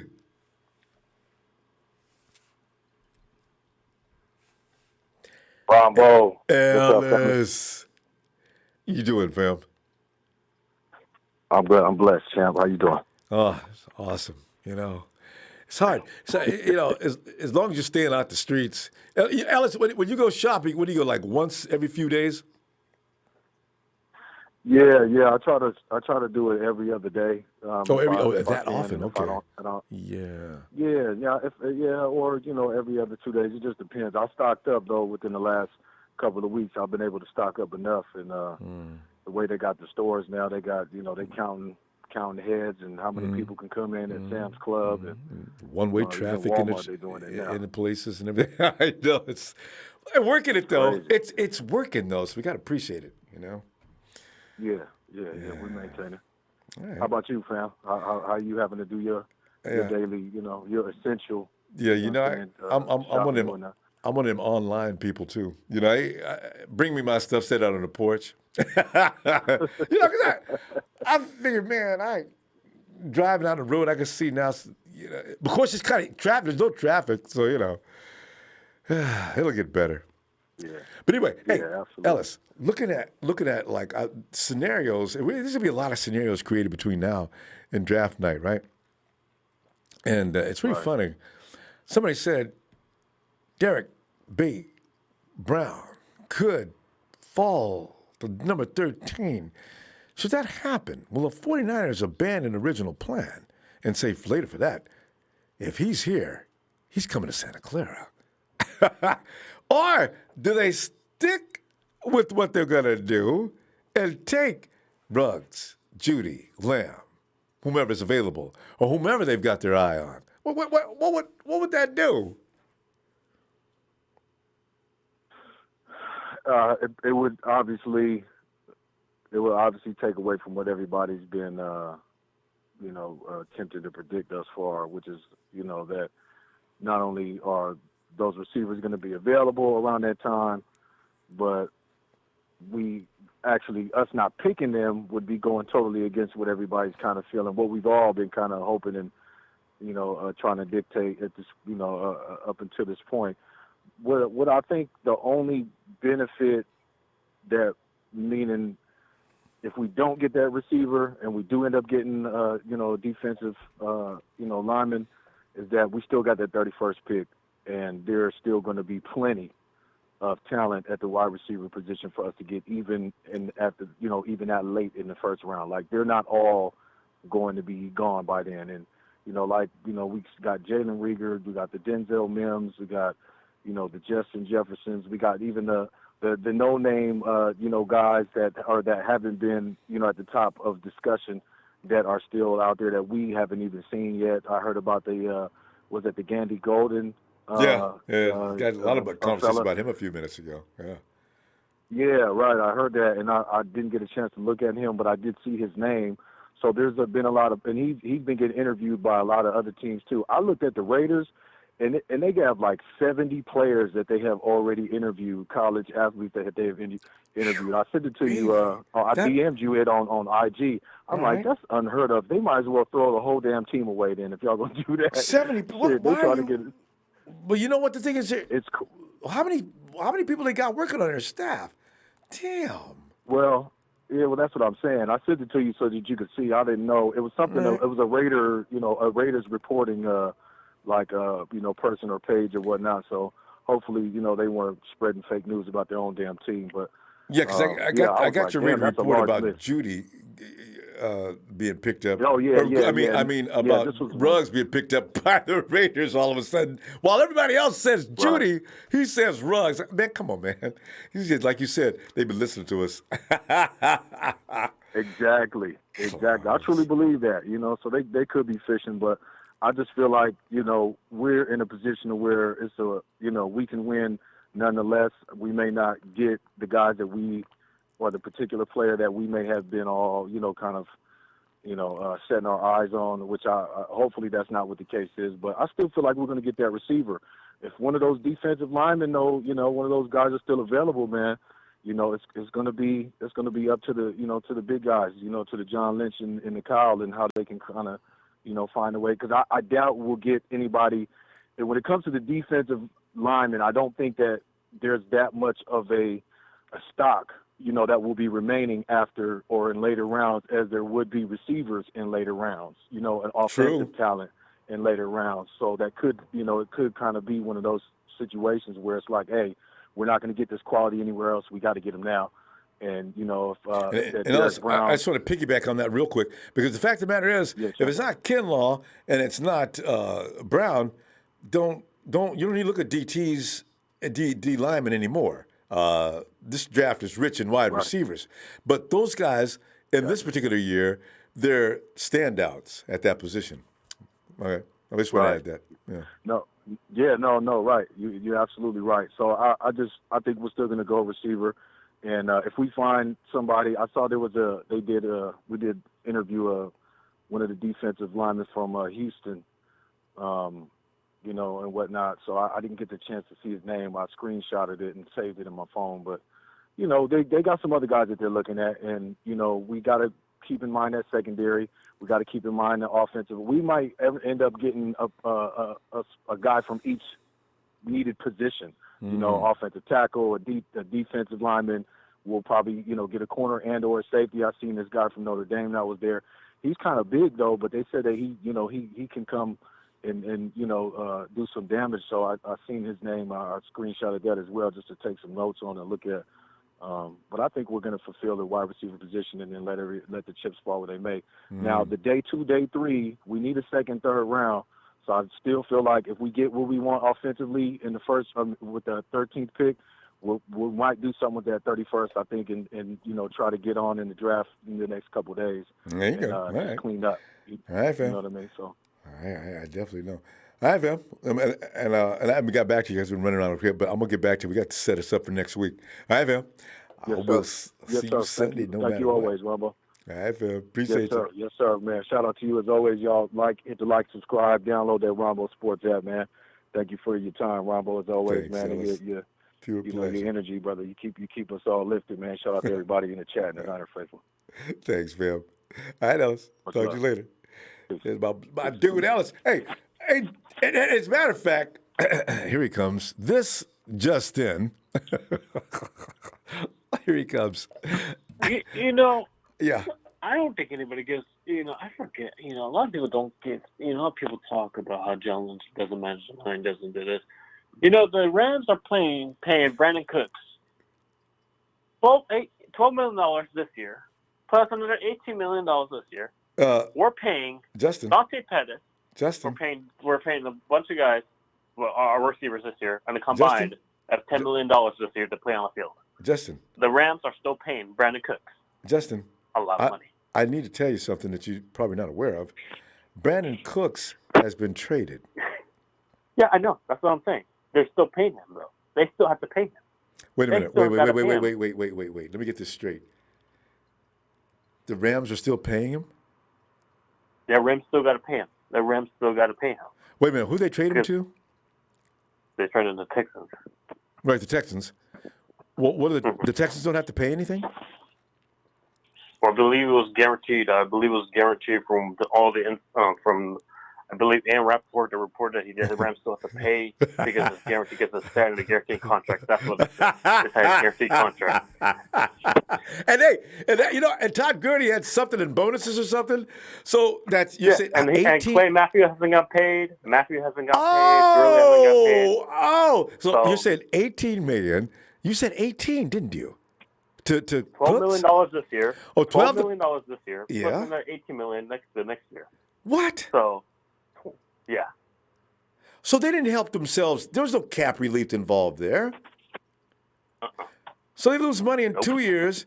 They still got to pay Todd Gurley. They haven't paid Matthews. So pretty soon, I guess the Rams are just going to declare bankruptcy and just close. And we're paying our receivers at a combined of $10 million. You're telling me that's not smart? That's how you run a football team. You don't go all in on one player just because he makes their team because you think he's gonna. Jesus, I've never heard anything so funny in my life. Ridiculous. When I read that, I was like, really? What kind of circus are they running in LA? My God. And then Ramsey's got to get paid too. Right? He wants that. I thought they were shedding contracts in order to be able to play Jalen Ramsey. They're not. Oh, because it was guaranteed. That contract, when they signed it, it was guaranteed. So, oh my God. That's outrageous. If I owned the Rams, I know one GM that's out of a job. And take all your boys with you, all you clowns. I'm planning on suing you guys. God. Anyway, hey, Justin, before we... Man. This is ridiculous. But, Justin, what do you think about the situation? As I mentioned earlier with the subject matter tonight with the 49ers. Go ahead. In the draft, we got 12 receivers available. Even if we lose on Judy Lamb, we still got 12 receivers that are very talented. You got one out of, I think Washington or something like that. I keep saying it in the comments. I forget. I got to look up his name again. But I believe you got Michael Pittman Jr. out of USC. You got Pittman. I keep forgetting about him. You got T. Higgins out of Clemson. You got Pittman can't get off the line of scrimmage though, from what I understand. He has a problem. Yeah. At the line. Go ahead. Separation. From what I heard. Yes, he has a problem getting the separation. But yeah, you got a bunch. This is a talented receiver group, and it's been the first time I actually seen a talented receiver group in a long time. Yeah. It's the best in draft. years. Mm-hmm. So even if we lose out on Judy and Lamb, we're still good because we still have many to pick from. You just got to watch film. You got to see how they do because you can't. Because apparently this coronavirus, you can't really see them too much because you got to keep that social distancing, which sucks. And the virtual draft, which I think is stupid, but it is what it is. So I think you just have to see how they do. See how they see their college film and make their best decision. But if anybody's gonna make the best decision, it's Kyle, because everybody was kind of doubting Samuel. Everybody wanted to take a Metcalf or AJ Brown. We took Samuel, and he ended up being a really good. I was an AJ Brown guy, actually. Yeah. Yeah. So if anybody I trust, it's Kyle. It's Kyle Shanahan. I trust in John Lynch. Because you know what he's good at? Kyle knows who would flourish in his system. That's the thing about Kyle.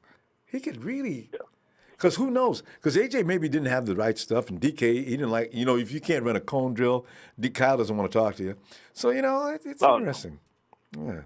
Yeah, and I think that I don't agree with the caller. I know that speed is not everything. Wait. I know speed is not everything. Justin, I know we speed is forgot not everything, but at the same time, it has to do with a lot of things too.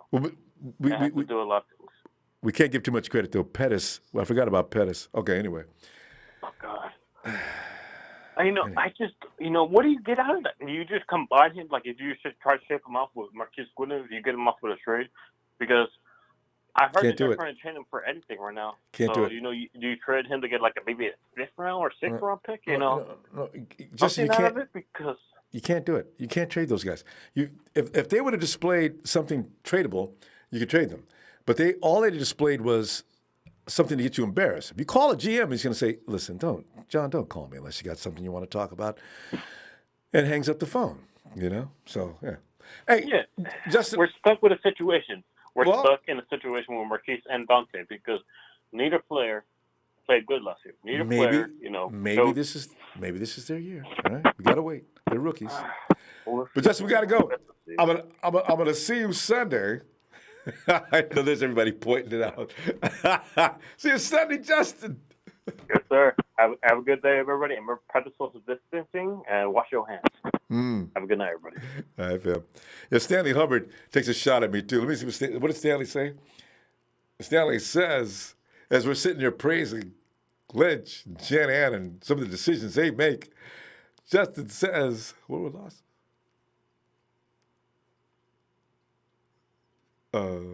That was quick. Anyway, he made it. Oh, there he is. Trust Kyle, except for about Pettis and Solomon Thomas. Stanley, come on, man. Don't confuse us with logic. Oh, God. And, hey, there he is. He is the Iron Sheik. What's up, Ronbo? What's going on, man? Sheik, there's all kind of comedy going on today. The Rams almost overshadowed anything we're talking about today. I didn't know the Rams still got to pay money even though they're getting rid of players. What's the point of getting rid of the player? Might as well keep him. My Ronbo, God. Breaking news, though. Jalen Ramsey is trying to get that dead money. That was a bad joke.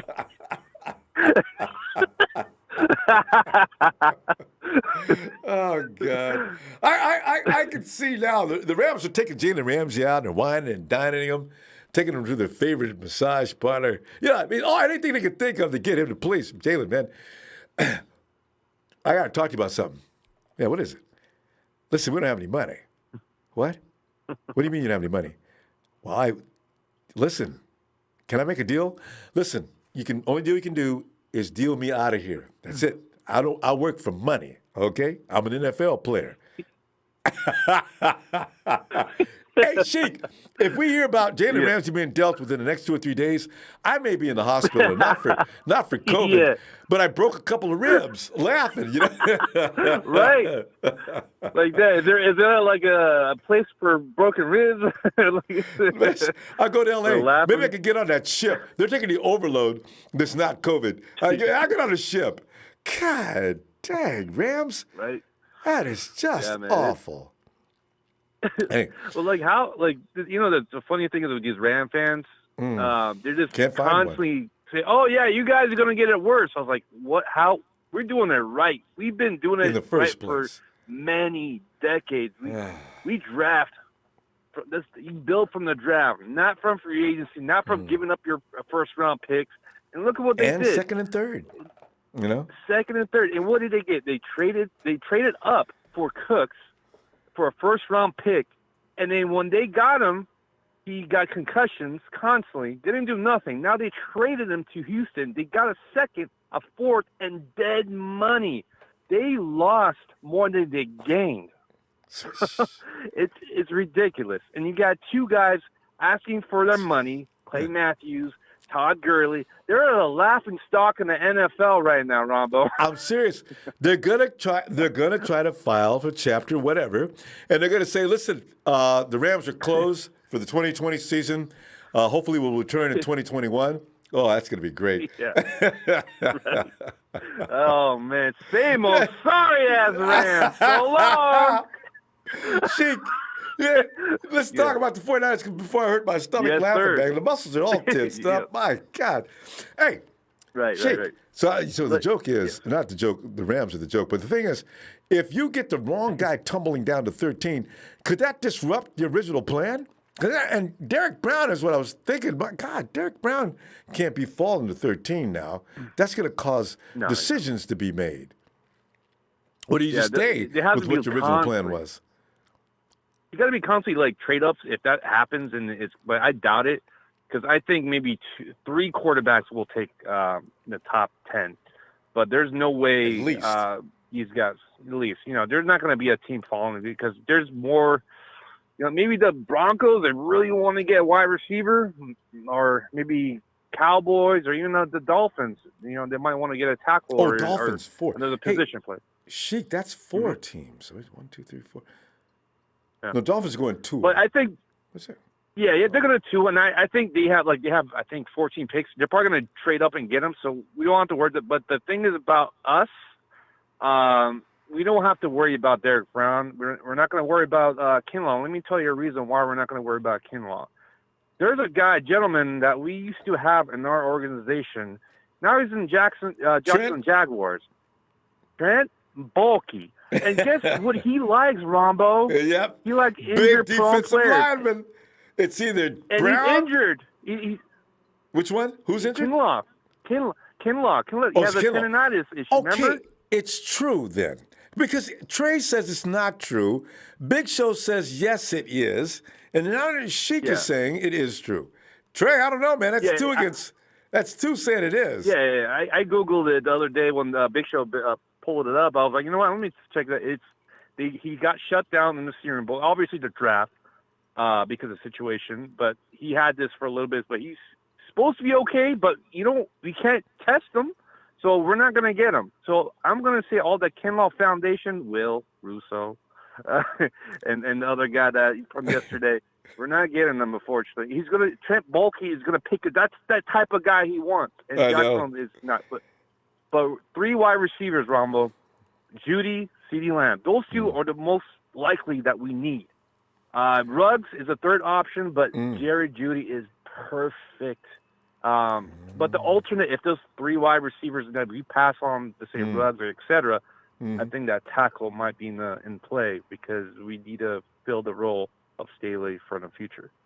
So, and we're probably going to get that wide receiver in the 31st or even trade down. So we got to see what we have options. Yeah, I still think the 49ers, there's the back of my mind, it still says they're going to get rid of 31. But 13, they're going to sit on that until, and they might trade at the last minute. That's what's going to make us crazy. They're going to have 31's going to be traded before draft night, right? At 13 will be the pick that all of a sudden, and the 49ers have traded their pick to, and we're going, oh, no, God, John, no, to whatever, at number 22 is, okay. But we got that potential trade back. The Broncos are, they really want Ruggs. So who knows? We might trade back and get a certain other player, and then they'll get Ruggs. It could be. Yeah. And then, of course, the 49ers will pick up extra draft capital, maybe the second or third round. Yep. For 13, you got to get a 2-3 for 13. My wishful thinking. Yeah. And another thing, too, Rombo, is like when you say you trade back for that 13 to a 15, for example, the Broncos, you get extra picks. The 2 first-round picks, you get those options when they're available, and you pick it up. And everybody loves a first-round option. So I think the 49ers will like to have that, but if it's available. But we'll figure it out. But but let me just say about the Kinlaw. Like, I'm not hating on him completely. I think he's a good player. But it does fill the role because, I'm not trusting Solomon, and these other guys are hurt. So we need to fill the role with Defoe. We got to fill this. Hey, you know what? You're going to see, even if it's not a first rounder, you're going to see defensive linemen, new guys roaming around camp for sure. They're going to take a look. So.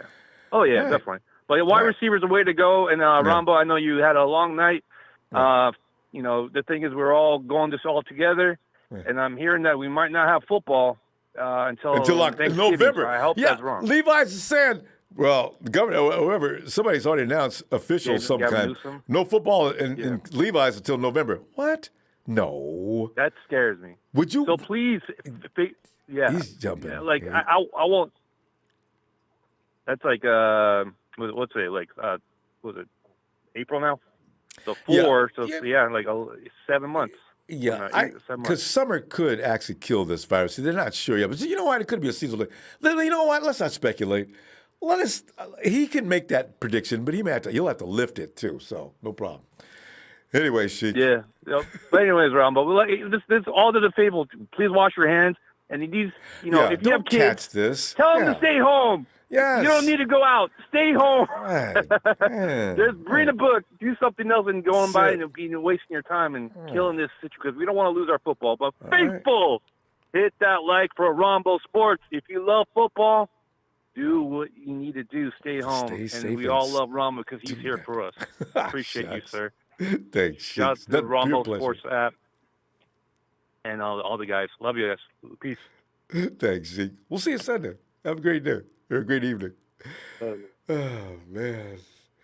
Well, as a matter of fact, I'm going to get up out of the street.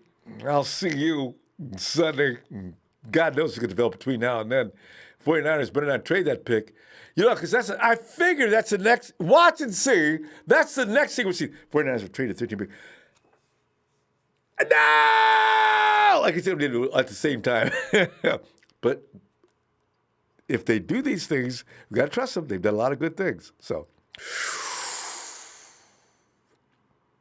I know! Hey, you know what I forgot to do? There's some things guys had to say over here. I should probably go down through there. I always do that up.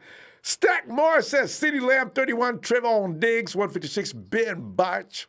Who's that? 176, Cheyenne O'Grady, 210. Raekwon Williams, 217. Jalen Hawkins, 245. Is this a draft order? Cassian, Lucifer, South. My mock went wide receiver, cornerback. Oh, I see. Offensive tackle, guard, TE, DT, free safety, offensive linebacker. It's like a nice group of players. And Ruiz, 805 Central Cali. We need Ken Law or defensive tackle Brown at 13, then get wide receiver Higgins at 31. And the Big Show says every mock draft consistently has Brown and Kinlaw mocked in the top 10. We aren't bleeding that bad with Buckner gone in defense. We still have the best D in the NFC. I can't argue that, you know. Hey, John, thanks, John, for that contribution. John, I just have a great sleep. I love these pairs. Thanks, John.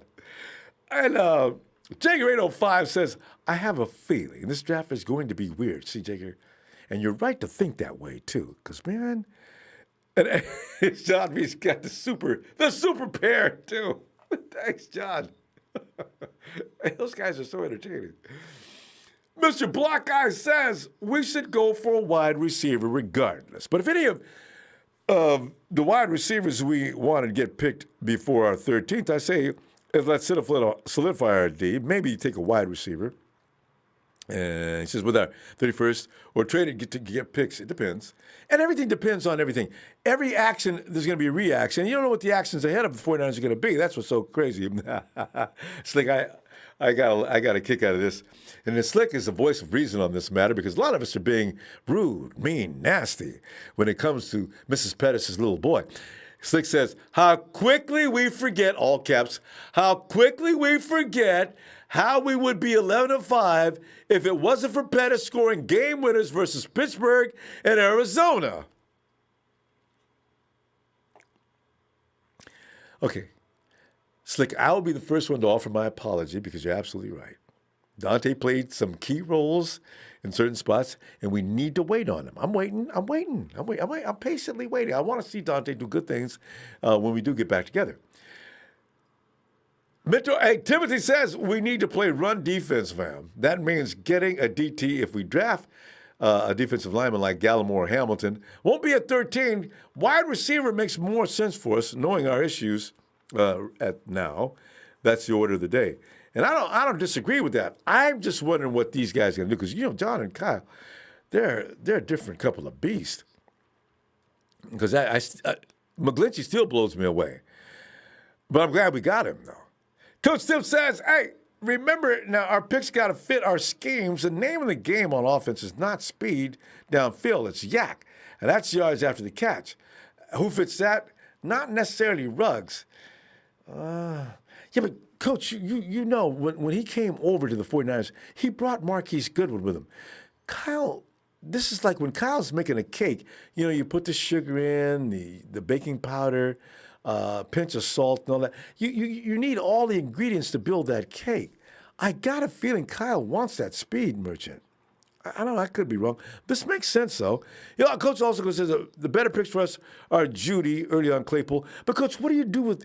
You gonna alter what you do with Debo? Or you gonna expand your offense in some way? Judy would take away from what you're doing with Debo, right? That's just looking at it from the surface. Or Claypool and Jefferson, or a sleeper named Kez Watkins. I mentioned him earlier. He's got speed. I could see Kez. Later down. Don't think under 4-4. Trust it. I'm in Kyle's mind now. Oh, I don't know, Coach. I need somebody that's going to do a Tyreek Hill. Somebody's got to get that defense to step back. EMA Big says, hey, you're the man, thanks. You're the man show great enough to even give fans from other teams a platform. Salute. Other fans come in there just to say nasty things. What I want to know is, where is Rudy? And where's that Patriots fan who used to come hanging in here all the time with that weird avatar? Where are all those people? Raider fans? When's the last time you saw a Raider fan? I thought they would stay with us. I thought we were friends. Where are those people? Salute to the Rams and a complete overhaul. Boy, you guys are in trouble. Fam, what I say a few minutes, hit that like, fam. Now I'm leaving. I'm serious.